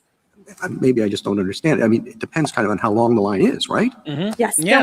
there were non-examples prior Yes, to what the turnback would policy, drive- and even during the turnback policy, of there being kind of lines of people waiting to be processed who are outside of the United States because under the prior practice, you came through the turnstile and then you were inspected and processed. Now, there could have been long waits within the port. That certainly happened. And that would have been subject to kind of a See, there's reasonable 1,000 delay people in line, analysis. though. But this idea of kind of lines and people piling up on the Mexican side of the border didn't happen until the turnback policy was put in place. And you got this bottleneck of people waiting on that side. No, I understand that, but I'm still struggling with the chief's question. And we do have situations where there are lines. And I had thought you'd said to me and Justice Sotomayor or others that the first person at the turnstile with the inspection officer has arrived, but people further back in the line haven't. And now I thought I heard a different answer to the Chief Justice. And I'm just wondering, I really do, whatever you think it is, I want to know what it is. I think I was skipping ahead when I answered the Chief's question to kind of the nature of the 706.1 claim and the difference between withholding. I'm just curious what Yes. arrives in means. Arrives in means you reach the threshold. I didn't mean to create confusion about that when I was Okay, answering so it's the person at the Yes. turnstile, it's the person halfway through the Rio Grande, not somebody, two people back, not one person back, not one person who can't reach across the halfway point of the Rio Grande, none of them. Yeah, you have to reach the threshold in order to be subject to the 1225 mandates for So inspection. how does that fit, Ms. Corcoran, with 1225B1A(i), which says if an immigration officer determines that an alien who's arriving in the United States is inadmissible, the officer shall order the alien removed from the United States. Now, to me, that suggests not you remove somebody from the United States when they already have crossed the threshold, Yes. not when they are knocking at the door. So that suggests to me that arriving in suggests that they've already crossed. So it's a process of arrival. So the person is arriving in when they're about to step over the threshold. And again, I would go to the plain meaning and I think about kind of being in a house or a yard. If my husband called and said, "Are you arriving at the house?" as I'm walking through the door, and I said, "No," that would be a strange answer to give him. The ordinary meaning is, yes, I'm. Well, but if crossing it's through. arriving in, the officer shall order the alien removed from the United States. That seems to suggest that your view of plain meaning, whether it is plain or not, is not the statutory meaning, because if you're removing somebody from the United States, that person has clearly made it over to the United States. You don't remove somebody from the United States when they're just knocking at the door. Well, so I think that provision makes sense if you remember that removal is a legal term. It refers to removal proceedings. So what that provision is assuming is the completion of arriving. Because in 1996, when Congress was drafting the language, it had no reason to think that 20 years later, the government was going to change its position and start blocking people while they were in the process of arrival. So you see in the regulations, and I think also in SAIL, kind of the understanding that the process of arrival starts when the person is at the threshold and it continues as they step over the threshold and are being inspected. So I don't think there's an inconsistency there. So to clarify, when the person is arriving at the threshold, the process of inspection, you say, kicks in based on their arrival. And that process could take place on U.S. soil, presumably without metering.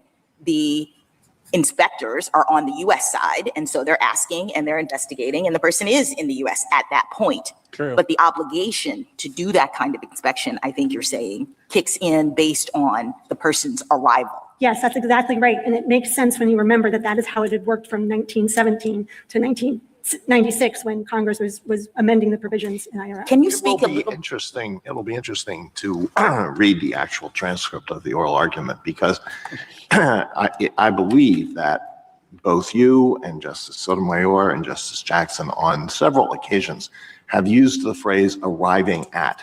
I think you said you arrived at your house, but that's not the term that is in the statute. Do you think there is no difference between arriving at a location and arriving? Oh, wow. They're A-logging each other now, chat. This is actually a little bit, like, this is actually kind of significant, them calling each other out on the record like this. It's a little bit, yeah.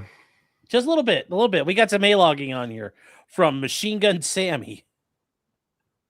Arriving in the location. Yes, thank you for the opportunity to clarify. So we have in the United States at a port of entry. I can explain the amendment history on how we ended up with the prepositional phrases in that order. But I think that my first order answer is in is just how you describe being in a region. You wouldn't say at the United States. You would say in the United States. I'm arriving in Baltimore when I'm on the train as it's coming in. I am at Penn Station when I'm in New York. So that's the difference in prepositional phrases, which even if it doesn't completely answer the question, does give you some pause to say, well, maybe in isn't doing the work that the government is suggesting here because it has to do with kind of the natural way that we talk. But the way we ended up with that order of the prepositional phrases is that Well, I'm not quite sure I understand that. So there's been talk about knocking at the door.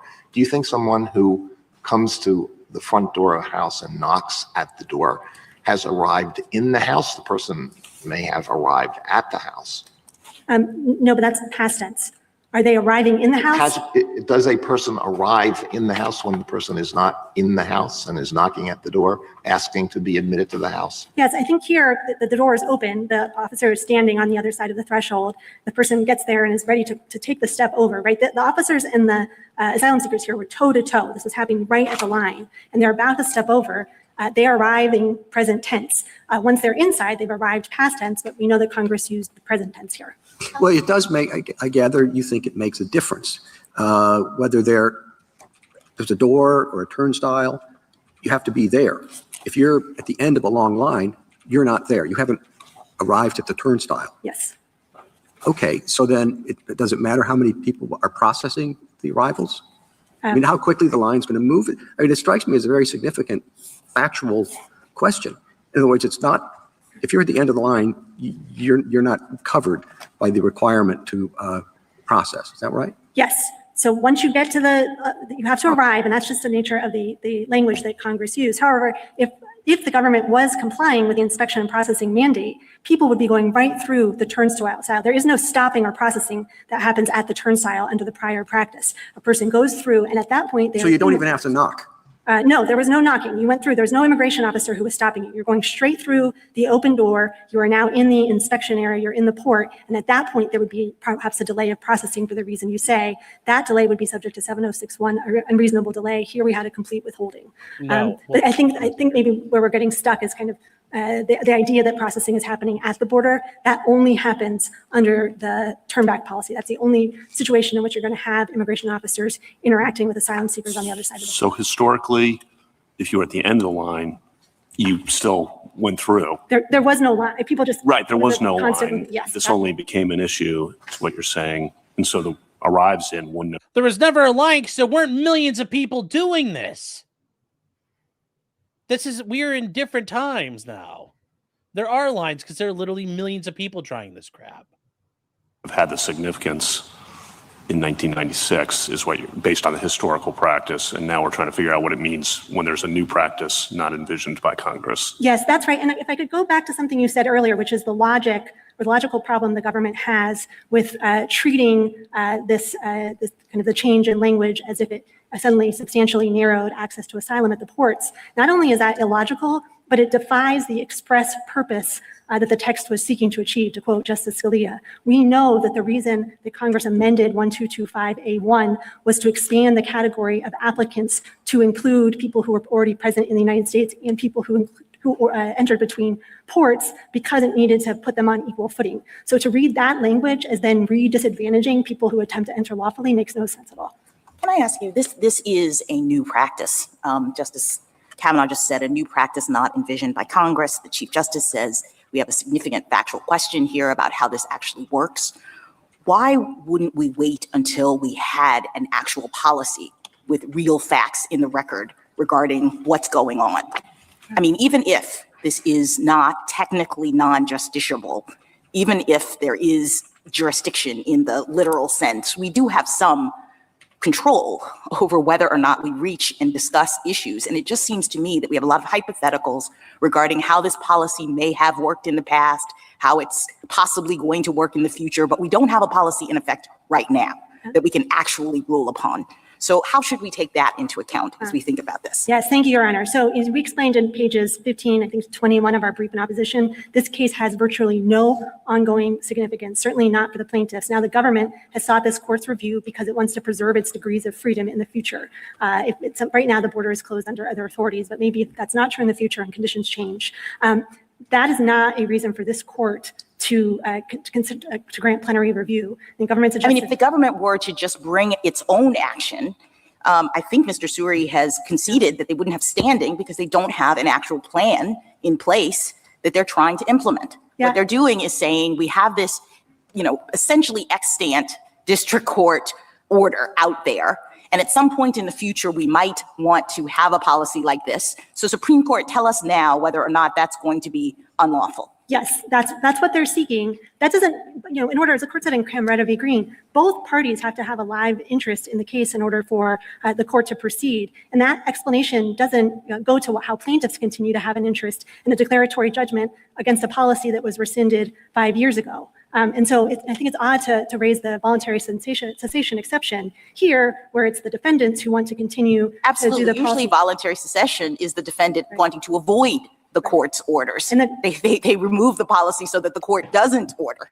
Here we have them pointing to the voluntary cessation as a reason for the court to weigh in on this policy. Right, and it's the government that's saying, the government has control over the extent to which it's likely. Counsel, do you think the Ninth Circuit was wrong to say that it was not moot then? You didn't challenge that in your brief. No, so what the Ninth Circuit said that the declaratory judgment was moot and the dissenting judge agreed. The reason that the Ninth Circuit reached its holding was because of the transit rule injunction, that smaller class, which at that point, that injunction was still in place and imposed a number of obligations on the parties. So the Ninth Circuit was not wrong about that. But on remand, the parties agreed to essentially dissolve the injunction because the burdens that it was placing on the parties no longer had any benefit to the class members. The class members had been identified. So you're taking the position it's formally moot? I do think it's moot for the reason. Why didn't you make that point in your brief? We wrote 6 pages of all the reasons. Yes, in the brief in opposition. It wasn't until the reply in support of cert that the government suggested Munsingware vacatur. I'll say we don't object to that. We didn't address it in our brief in opposition because that would be an odd thing for a respondent to suggest. And once the court granted review, we focused on the merits. But to Justice Jackson's point about Munsingware vacatur, we don't have an objection. And I think that resolves all of the government's concerns in this case. Thank you, counsel. Justice Thomas? Justice Alito? Anything further? On that last point, the court said the declaratory judgment, it was vacating that. And then and it's also vacated the preliminary injunction? No, so the declaratory judgment is still in place, but I think is moot for the reasons that the Ninth Circuit said. The Ninth Circuit went on to reach kind of the statutory interpretation question, not with respect to the declaratory judgment, but with respect to the transit rule injunction, which would only be in place if the underlying statutory question was resolved in the plaintiff's favor. But then that injunction was dissolved. So we really have nothing that's before the court at this point. Thank you. Justice Kagan? Is your position that when a person gets to the border, she has a right to apply for asylum only, or that she also has a right to enter? So enter so a right to cross, I'll say cross. A right to cross. The entry. So I think the right to cross is tied up in the inspection and processing mandates that are on the government. So we have a 706(1) claim here. It's based on ministerial duties that attach to the government under these circumstances. And if the United States figured out a way to do its various things that it has to do without having the person cross, would that be sufficient? You could have a Zoom interview or something like that. Yeah, I suppose that 1225 assumes that all this is happening on U.S. soil, and I think for good reason, because that's how it already worked. The government's extraterritoriality concerns might weigh against doing some sort of process, but I don't know that I have a stake in pushing back on that way of approaching things. Okay. Justice Gorsuch, anything further? Just briefly, you mentioned the Court of Appeals revised opinion. It said it didn't think the case was moot because of the equitable relief still present, which I took to mean both the declaratory judgment and the injunction. Am I mistaken? So yes, they were both left in place. The reason that the Ninth Circuit reached the underlying statutory interpretation question was because they were both in place. Yeah. Okay. Thank you. Justice Kavanaugh? On that question that you made a point on about why Congress would give better treatment to those unlawfully in the country, I guess one response to that, just want to get your reaction, would be we should just interpret the rule in front of us or the statute in front of us by its terms and not try to figure out all the things that might be going on with people unlawfully in the country to try to make it all fit in some perfect world. Rather, we should, there are lots of issues with people who are unlawfully in the country but the only issue before us is trying to figure out what arrives in means and not worry about that. Just want to get your reaction to that. I think that's a great argument too. Sorry, I'm not sure I followed the question. You were saying that if we interpreted it the government's way, Yes. that Congress would have been privileging people unlawfully in the country. And my response or my question to you is, whatever's going on with people unlawfully in the country, the sole issue before us is trying to figure out what arrives in means when you're at the border, and whatever the effects of that are in terms of creating disparities, we can't sort all that out here. All we have to do is focus on the issue before us. So what's your reaction? Yes, thank you. Sorry, it took me a little bit to get there. So I think it's less about advantaging people who are already in than it is about addressing the disparity incentives that Congress was trying to resolve in 1225. So under the government's framework, if you are an asylum seeker coming to the United States, you should not go to a port because you will be turned away. You need to cross the Rio Grande, you need to come in between ports. That is the exact opposite of what Congress was trying to accomplish there. And I know also— But the answer to that could be better enforcement of people coming in unlawfully, and Congress might have assumed, particularly— Notice, you know what her answer is going to be to that? No, don't keep the heckin' immigrants out. No! That's going to be her argument. But that's mean, Judge. We shouldn't do that. I know there's I don't know if you follow on Twitter, Kurt. There's the guy. He's like one of these immigration attorneys. He's got like a big soy face profile picture. And, he's complaining about like ICE not doing this or that. I'm like, just admit you just want no fucking immigration laws, buddy. Like, and for her, I just think everybody should come in. It's like, just say that. Just admit to it. But it does sound backwards because it seems to me the better policy is if you come in illegally, if you cross the border illegally, not— Well, we need to address the rest of that and say, if you're here, get the fuck out too. That's step well, that two. too. But if you are to apply for asylum, then where would we want you to do that? It seems the logical answer to that would be at a port of entry, because that's where the U.S. officials will be to receive your claim. And then the processing of that can look a lot of different ways, but that's where it be. And if, they're so overwhelmed they can only see so many people that day, then, that's fair enough, but that's just a pragmatic concern. Yeah. There's the first country of origin. That's another program. There's all kinds of stuff we can do. But these people don't want that, and they should just admit, like, that's not what they want. It's kind of like the Cato Institute guy when he's like, well, immigrants bring in more money. It's like, just admit you don't want any immigration laws. Like, let's quit lying about it. No one's illegal. Okay, nobody, if she said that would let the cat out of the bag, though. 1996, when there was an increased effort to prevent illegal immigration, that people wouldn't be flooding in unlawfully. That turned out not to be accurate, but that might have been the expectation in 1996. So, but I don't think that then explains what Congress was doing in 1225. It creates this applicant for admission category in order to unify the proceedings, the deportation and exclusion proceedings. What the government is suggesting just makes all of that somewhat nonsensical. Okay, completely different question. Last one. This seems very artificial, trying to figure out at the threshold, on the line, in the middle of the river, because wherever the line is, the government's presumably going to stop you on the other side of that line and prevent you from getting to wherever the line is, right? So that you're getting across the line. Yeah, so if we define it as the threshold, the government's going to stop you short of the threshold, or try to. I understand. And So if we say 100 yards from the threshold, they're going to stop you 125 yards. And this is my point. Like, if you say that's a case, then fine. The U.S. government will work with the Mexicans, and they'll just start interdicting people 20 miles from the border and say, sorry, you can't come in. I mean, there's always a way around this. The threshold. So in other words, the point. Like the air deck people 20 miles away from the border. No, I don't quite understand that. What are you saying? Well, he's saying, and I agree with Kavanaugh, you're saying, okay, well, you can't do it right at the threshold. Okay, fine. I'll go 100 yards in front of the threshold and say you can't come in. Now you're not at the threshold. You're 100 yards away. And then if you say, well, within 100 yards of the threshold, I'll go 101 yards away from the threshold. I'll go 150 yards away from the threshold. Like, the government can always push further and further south, away But from if the border. but if the government is the one that's preventing you from approaching the point of entry, then that's governmental action. I So- understand, but that's going to be a separate. Like, I assume she's going to address it here, but let's see what she says. But that's what he's asking. Like, what's to Yeah. stop the government from doing that? And the answer really is nothing. Well, I think the answer would be that if the law allows you to apply for assuming the law allows you to apply for asylum at the point of entry, if Yeah. it's the U.S. government that's preventing you from doing that, Yes. they can't do that. Because I understand. You're entitled to apply at the point of entry. And but the So- government's saying, sorry, you can't. Yeah, but they can't do that. That's the whole problem, because that seems to be what the statute seems to require. Am I right? No. I mean, that's what I think her argument's going to be. But let's see what she says. I guess the arrives in thing seems kind of artificial. The whole question, the bigger question, it seems to me, is can the government physically stop people before they get to wherever that line is, no matter how we define it?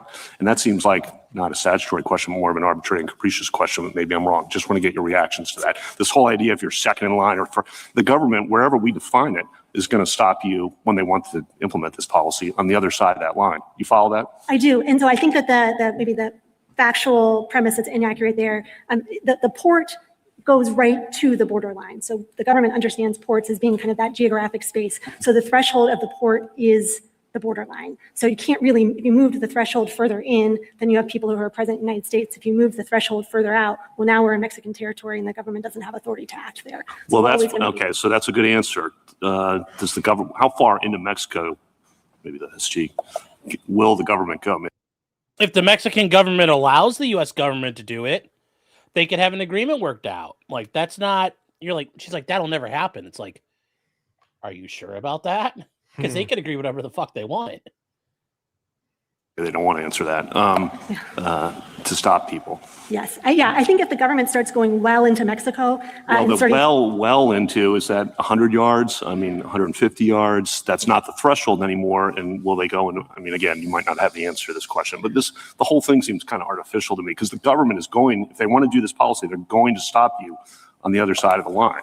yes, and I would say there that so if we start to have the government kind of circumventing further into Mexico, whether it's 10 feet or 100 feet, we move out of the inspection and asylum processing mandates in 1225. And now I think it's a question of just kind of ultra vires acting without authority in another country. All right. Thank you for your help. Justice Jackson? We don't have the answers to Justice Kavanaugh's good questions because there is no policy in effect, right? We don't know. That is what right. the I was government going to is make doing. that point as well, right? Right now we have a legal question that's unanchored from any actual practice before the court. Thank you. Thank you, counsel. Rebuttal, Mr. Suri? Just a few quick points, Mr. Chief Justice.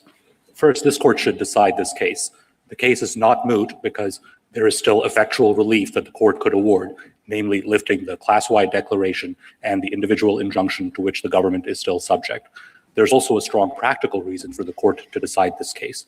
Administrations of both parties since 2016 have consistently said that this is an important tool in the government's toolbox for dealing with border surges when they occur. I can't predict when the next border surge occurs, but I can say that when it does occur, this is a tool that DHS would want in its toolbox. It's not something the court should leave to future uncertainty.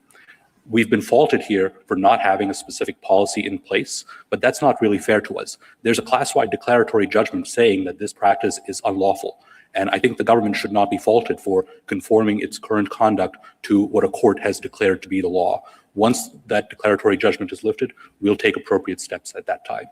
Second, the text of the statute should control the court's decision, and that text arrives in the... There you go. I think that's clear. If you clear us, we're going to do it. I think, we'll take the appropriate steps. I think it's a pretty clear statement of what they're Fair going to do. enough. Maybe that was clear. Okay. I don't know. To me, that says we're going to do this if you let us do it. I'm like, well, let the cat out of the bag. United States. We've heard attempts to substitute other language that might be more ambiguous or more susceptible to respondents' interpretation than the language Congress actually used. For example, we've heard many references to arriving in the United States, but the specific language at issue here is arrives, not arriving. Further, as Justice Kagan correctly pointed out, there's a separate provision of Section 1225 that says that arriving aliens can be removed from the United States in certain circumstances. And that suggests that even the arriving category is limited to aliens who've already crossed the border. Even if you think that there is some ambiguity in the term arriving, though, the correct approach is to use the clarity of arrives to resolve the ambiguity in arriving. You shouldn't use the ambiguity potentially in arriving as an excuse to ignore the clear word arrives. Similarly, we've heard attempts to replace arrives in the United States with arrives at a land border, or arrives at the threshold, or knocks on the door. None of those terms are the terms Congress actually used in the statute. Moreover, even when a previous version of the statute said arrives at a land border, this court still interpreted that to refer to aliens in the United States. We've relatedly heard a suggestion that the alien arrives at the port of entry because the port goes right up to the border. We don't think that's accurate. The entrance to the port might be something like a quarter mile from the border. So even if you think the question is whether the person arrives at the port, the person hasn't arrived at the port. More importantly, the real question is whether the person arrives in the United States. Finally, respondents' position raises serious line drawing problems.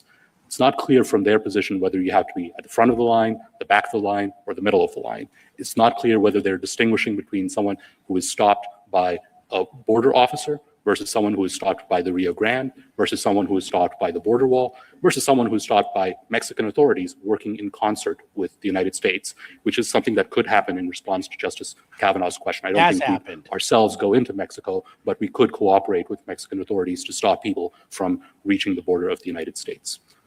Our position avoids all of those line drawing problems because Congress drew a clear line here. It said that if you're outside the United States, you can apply for refugee admission under Section 1157. If you're in the United States, whether you've been here for a long time or you've just arrived, you can apply for asylum. The court should respect the line that Congress drew. Thank you, counsel. Case is submitted. All right, there we go, chat.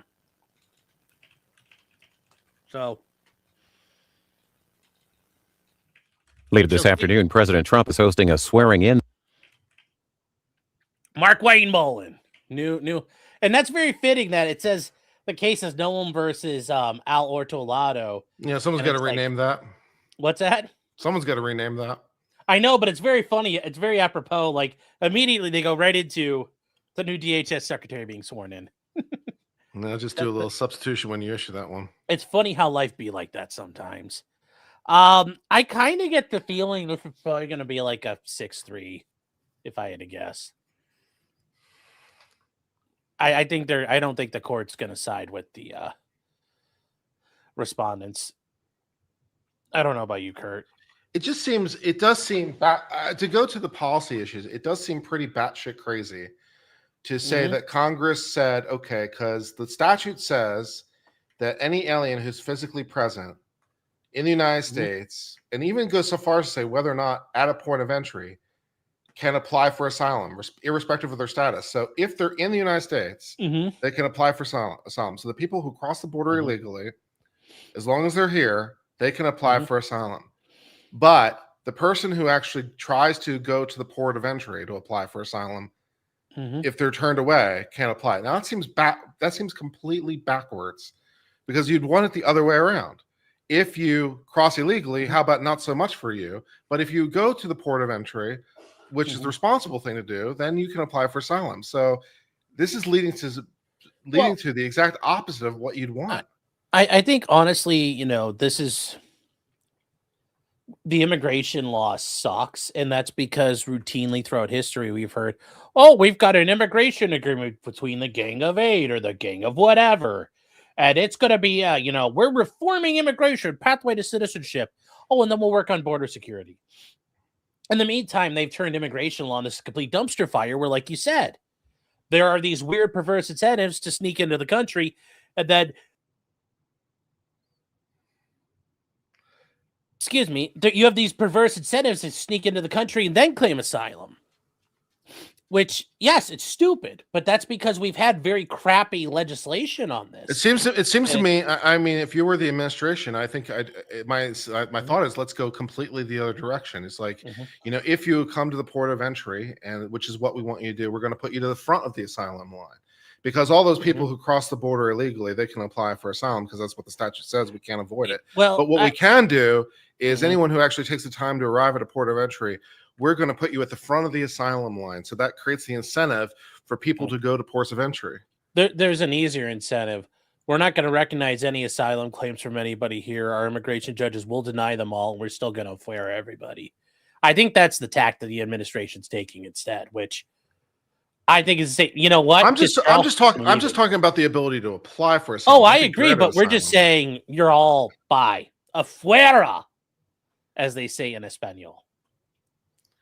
Well, to do that, you might need to change the law, which I'm not necessarily opposed to doing in the first instance. Maybe we shouldn't have the immigration or asylum policies we do. But of course, yes, at least for me, I'm stuck with the statutes I'm given. Oh, I understand, but that's why I'm saying if I'm the DOJ, I could say, because I control the immigration courts. Remember, all those immigration judges are, you know, I control that whole process. I want asylum. No, well, you only control it, but the judges have to apply the statutes. Yes, and the statutes are, as long as it's not completely insane in its logic, like with these TPS situations. Sure. As long as it's somewhat reasonable and it doesn't defy logic. Ryan Mullally and I read through That's this. fine. So if the administration wants to say basically we're going to interpret this to give the smallest asylum claims that were within the bounds of the statute, I have no problem with that. And I think that's how they're working around the fact that Congress will not do what they want. Yeah, that's fine. That's fine by me. They can find the narrowest interpretation of the statute. Yes. As long as it's within the bounds of the statute, I have no problem with that. Yes. EDW Raptor says if I was at the DOJ, I would ask for a PB&J. I mean, it all depends. Like, what kind of jelly do they have? Like, is it grape jelly? Because I'm not a big grape jelly guy. Is it strawberry jelly? Oh, Apricot. yeah. Apricot's pretty good. With peanut butter? Yeah. I'd have to try that. Never done that one before. But like, you always do the Ellis thing and just do honey instead. Well, yeah, peanut butter and honey is really good. But there's also blackberry jelly or blackberry jelly. That's a good call. That's a good call. I respect that. Yeah. Peanut butter and justice sounds like a good sandwich.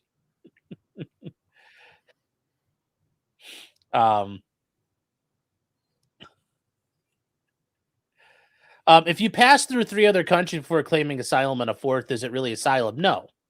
Yeah, and that would be a really good basis for an immigration judge to be like, well, you didn't really mean it because there are a lot of other places for you to go. And this is not fundamentally our problem.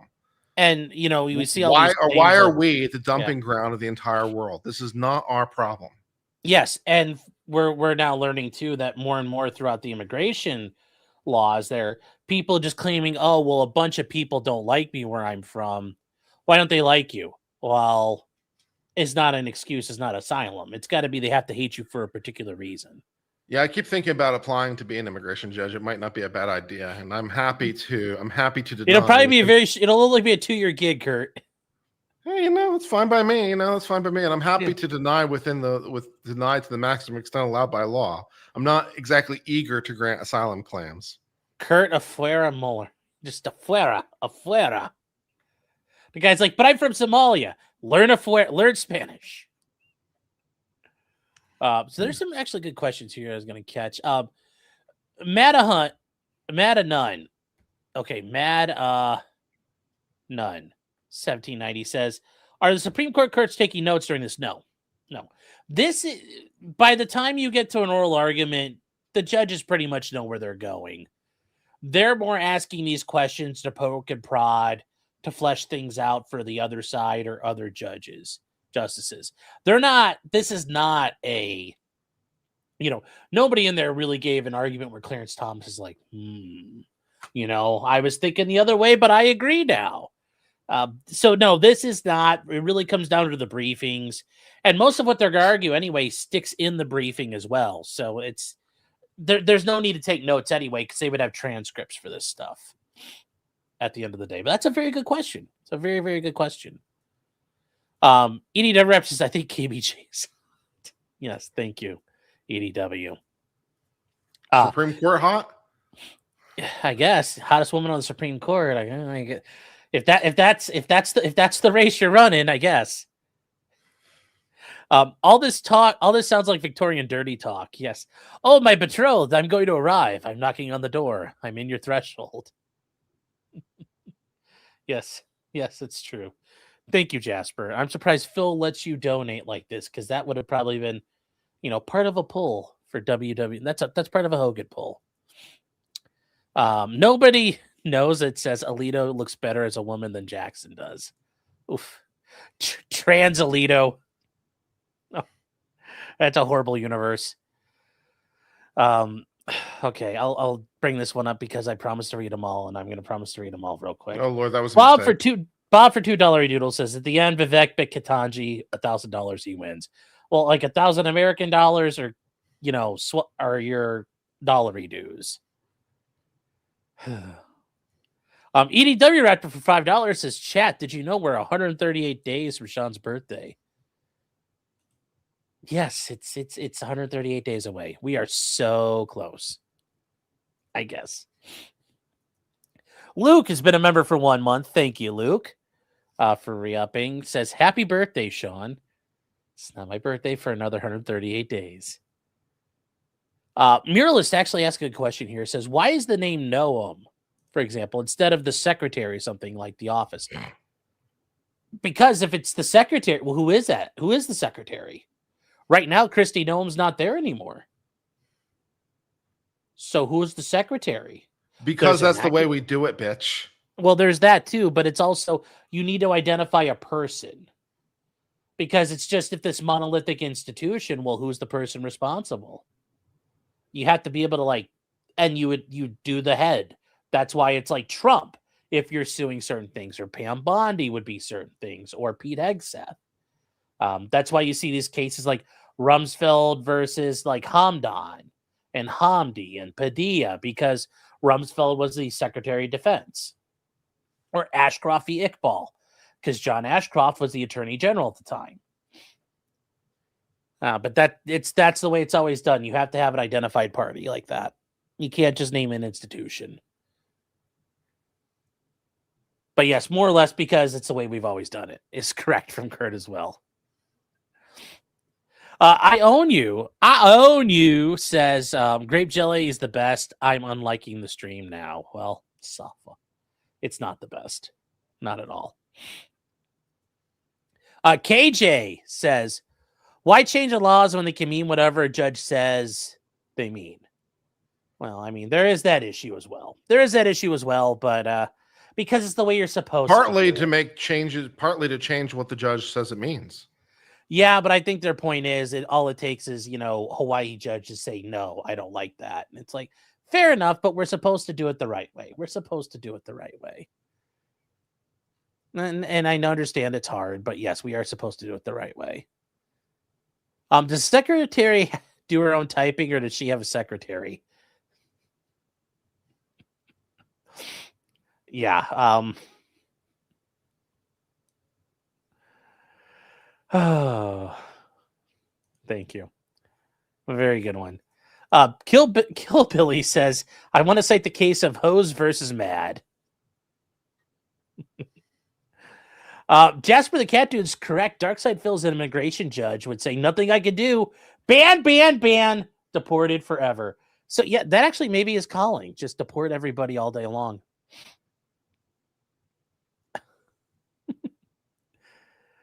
Oh, let's see here. Has Justice Dankula made women illegal yet? No. And then Meet Copium chat. He says, all these grape apologists in the chat. I know. All these grape supporters. It's just ridiculous. Dave Hill says, aren't activist judges the worst? Yeah. I mean, they're not fun. Yes, JDK Buck, correct. You said fee, but I'm going to call it a tax. I mean, yeah, that does happen sometimes. Like it did. I like it when Sean does crowd work. That's kind of part of how this works. What would be her title? What would the secretary be titled? I don't know. What? I don't know. So, like, if the I don't even understand the secretary, if the Secretary of Homeland Security has a secretary, what's their actual position? Are they the secretary's secretary? Yeah. I mean, I know, but would you call him secretary squared? No, I'm pretty sure not. I don't think so either. But I'm not a math guy, so once you start adding things, I start thinking it's voodoo. As an attorney, I recoil at the concept of math. Spudgun says, I refer you to the case of Prestrom versus Arkell in 1971. I don't know what that is. Hold on here. I'm going to Google this just to see what happens. I hope it's not like goatsy porn. This isn't going to end well, I'm pretty sure. Yeah. Let me see here. Is a famous succinct legal reply from a Private Eye magazine to a libel threat.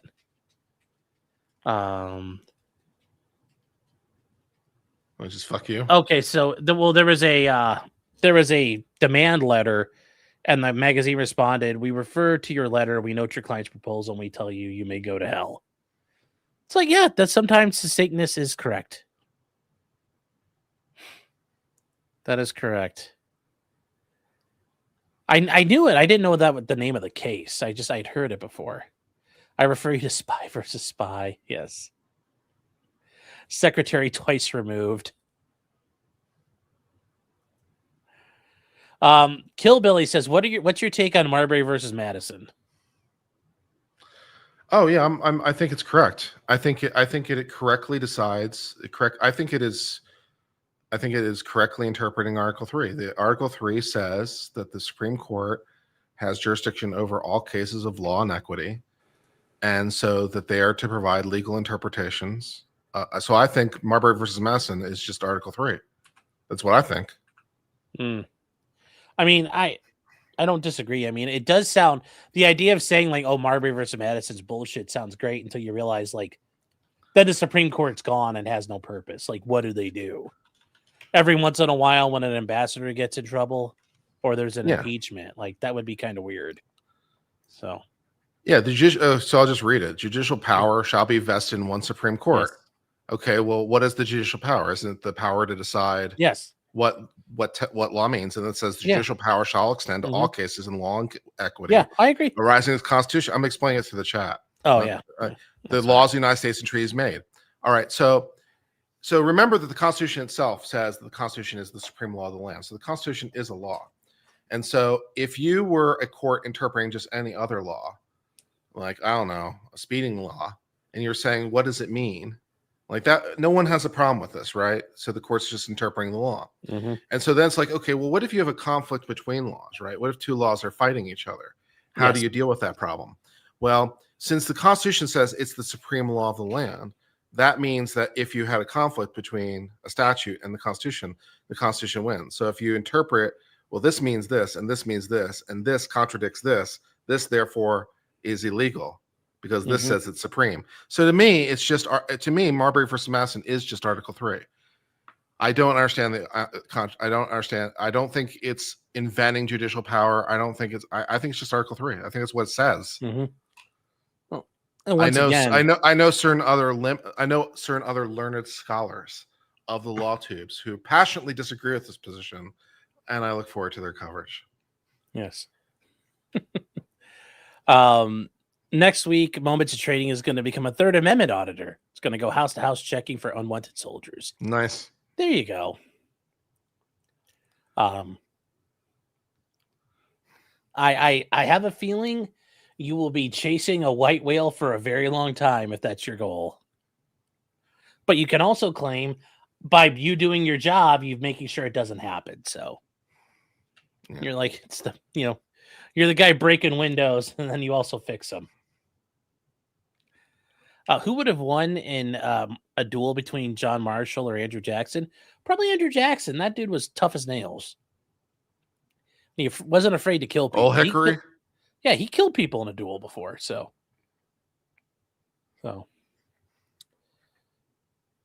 I feel like there's going to be a father-in-law with the no good bum of a soldier's son-in-law. Well, JDK says the Third Amendment applies it to times of peace. Yeah. Yeah. Yeah. Yeah. I mean, and, well, along with the Third Amendment, it also, turns in all kinds of different issues there. There's a Fifth Amendment issue, too, if you have quartering people. But that was done solely to have basically a surveillance monitor in your house. It also meant you had to care for them, and it alleviated the strain on the British government because you're responsible for feeding and bathing him and washing him. And you didn't have to give him a sponge bath, but he had to have hot water. You had to take care of him. JDK says at times of war. Well, yeah, if there was a time of war, if they're putting soldiers in your house, like if they knock on your door and says, here's Private Snuffy, he's sleeping with you tonight, we've got bigger fucking problems than the Third Amendment. Yeah. So yeah, it's yeah. Old style canes were lead weighted for self-defense reasons. Yes, they were. They were. Yes, he beat a man with a cane who tried to kill him.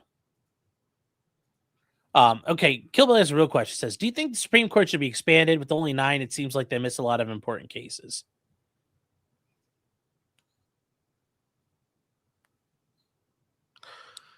I think that they should take more cases. There was a time when they took a lot more cases, although for a while they were compelled to by law. But I think they should take 130, 150 cases a year. Yeah, the amount of cases they're taking over time has gone down. Yeah. And here's the thing: even if you made it 100 judges right now in the Supreme Court, that's not going to change anything unless you have multiple Supreme Courts running at the same time. Because if all 100 have to hear something, they're only going to be able to hear the same amount of cases. So you would literally need multiple Supreme Courts, and that would be, insanity at that point. And then you need a Supreme Court over that court to break ties, if they start all breaking up on that. So it won't make it any easier. It won't make it any easier. So, yeah, more justices might actually slow the court down to an extent. I think you could probably get away with adding a couple more, but yeah, if there were 20, that would be a disaster. The Mad Hunt says, Private Clyde reporting for duty. Well, he's already here. Oh, wait, I thought he was still next to me. Never mind. JDK says they got quartered on your dime. Get it? Yes. And then Senor El Robato says, I guess it cannot always be en banc. Well, that would be the issue. Then how do you decide what becomes en banc? Yeah. And once again, it becomes the issue of, well, how do you have little Supreme Courts handling the cases, but let's say they start disagreeing with each other. Then you're back to circuit courts again. So, and then you end up like India where the Supreme Court's 100 judges or something like that. I forget, but it's a disaster zone. DeFerris said, removing judges' feet off the court? No. At this point, I mean, I think 9 is a good number. There's a spot where if you start this is the point where taking too many away, you'll kill its ability to do things fast, and if you have too many, it won't be fast either. I think we're kind of in a sweet spot. Yeah. So T-Rex Travel says, I'm still eating from your stream, sweeping for KBJ. I know. She's our Numidian queen, chat. Our brave Numidian legal scholar. Kill Billy says, why not do a 3-panel review with the Chief Justice signing cases? Well, like I said, they might agree differently. So, the other group might want to hear a case. And if a similar case comes up at some point, are they bound by what some other justice did if they didn't get to have a say in the last case? And let's say panel 1 says X and panel 2 says Y. Well, who controls? I mean, because these cases do collide every once in a while. Roe versus Wade ended up having an issue. Chevron had an issue. I mean, that becomes a problem. That becomes a problem, in my opinion. I assume you similarly would say that too, Kurt. Right? What do you do? Yeah, and also that said the Constitution says there shall be one Supreme Court. So another problem is if you do that, do we still have one Supreme Court? I'm not so sure we do anymore. Yeah. Yes. Supreme Court A. It's like Supreme Court in lowercase letters. The more judges there are, the harder it would be to pay them off. You only have to bribe more of them. Well, okay, yeah, if there's anything. And then Moments of Trading says it's Dolly Talk's birthday today. Really? Oh, well, awesome. Uh-oh, Clyde's in trouble. I better go get him in a second here. Do you think, Swissgar says, do you think Clarence Thomas living in VA will help the chances of 2A bans getting looked at? I'm sure he's already supporting those every time they come up. It's getting, probably Alito all the time. So you got two of them. And then it becomes an issue of getting like Gorsuch and Kavanaugh. At least they took a couple this term. Like, it's actually taking some. So I'll take what I can get these days. But there was a bunch of them they denied, though, that were pretty good. So. Yeah, they really should take like 4 or 5 good ones every year. They did this with the First Amendment. See, when they discovered the First Amendment existed sometime circa 1939-ish, when they decided the First Amendment started to exist, they've been taking like 2, 3, 4 First Amendment cases every year. That's why we have such a nice body of cases. They just need to do that with the Second Amendment. Well, it's like then we'll have answers. Yeah, it's like the civil rights case. It took a long time to get to where we were saying you can't treat black people differently. Nobody knows. It says, Kurt, would you have sex with KBJ if it meant you could take her place on the bench? It's a sacrifice for this country. Would you? I was going to ask. How'd your pound cake turn out? Turned out pretty decent. I could have used a little bit more lemon flavor. Would you share it with her? Sure. If it meant getting her job, yeah, she can have a piece of my lemon pound cake. Copia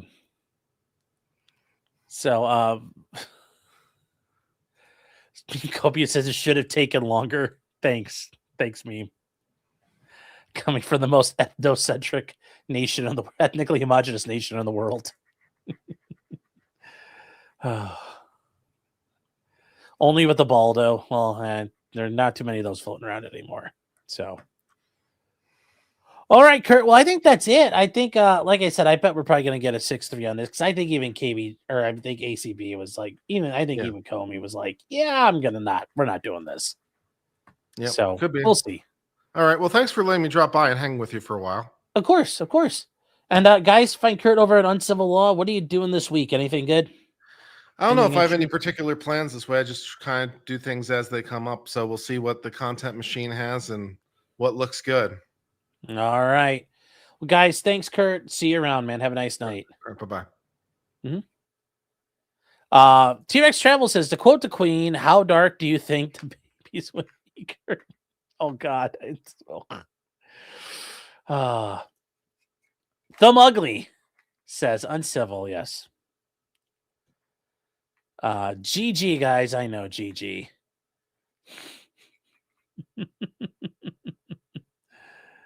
The justices are cowards. They don't want to decide anything controversial.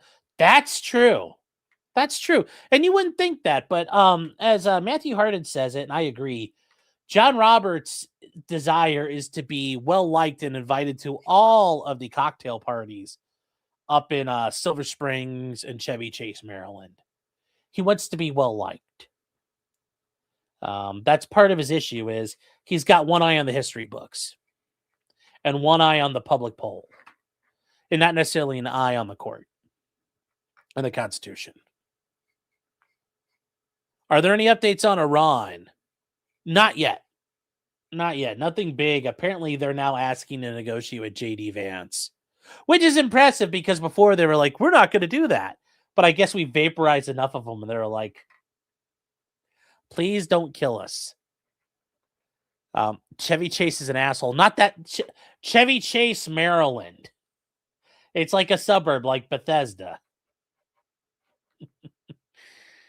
So the 82nd is getting mobilized. It is, but who knows what they're actually going to do. We'll find out. Chevy never donated to DSP. Well, yeah, that's assholes. Game recognizes game, chat. All right. Well, guys, give me about 10 minutes here. We'll start up a call-in show. I know you guys like that before we did the members only. We're going to do a call-in show for everyone, though. I don't know how that's going to go, but we're going to try it. So Which version of JD? The Overlord, the demonic baby entity? I'm not sure. Yes, Marlene is correct. Yes, tomorrow morning, check in with the council on future conflicts with Scott, Watcher, Joe Dolio, Very Old, Stan, Peter Rangel, the whole gang out there. Don the pleb, doing all kinds of awesome work out there. You guys can find them. They will do some good stuff, give you some good information to wrap your head around. And hold on here, chat. I'm going to... And yes, the call-in show is going to be open to everybody, so please don't be completely like... You know, chat, like the one thing I can trust you guys is you guys will not abuse the system. So I can't believe I said that with a straight face. Oh, I can't believe I said that with a straight face. But we'll try it and see what happens, because I am not so sure. Not so sure, but you know, like I said, we shall see, chat.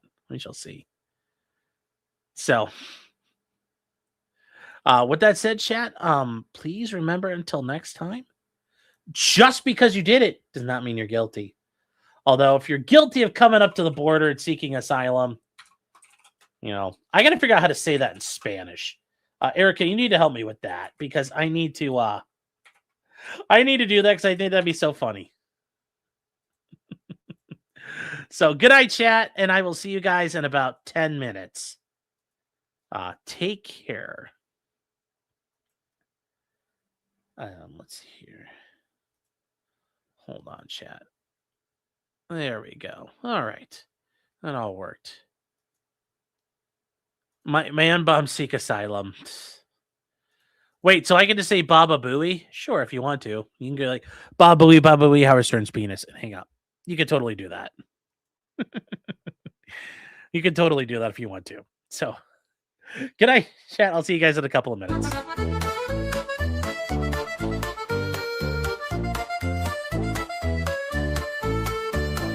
Weapons, blacksmithing, and models of planes, esoteric works, and even some trains. Much merriment had while drinking White Claws, tips on hunting, and even talking the law. Whatever you do, just don't talk to cops, even when they nab you on illegal stops. Just 'cause you did it doesn't mean you're guilty, but please talk to a local attorney. Was that the fat guy that Katie yelled at?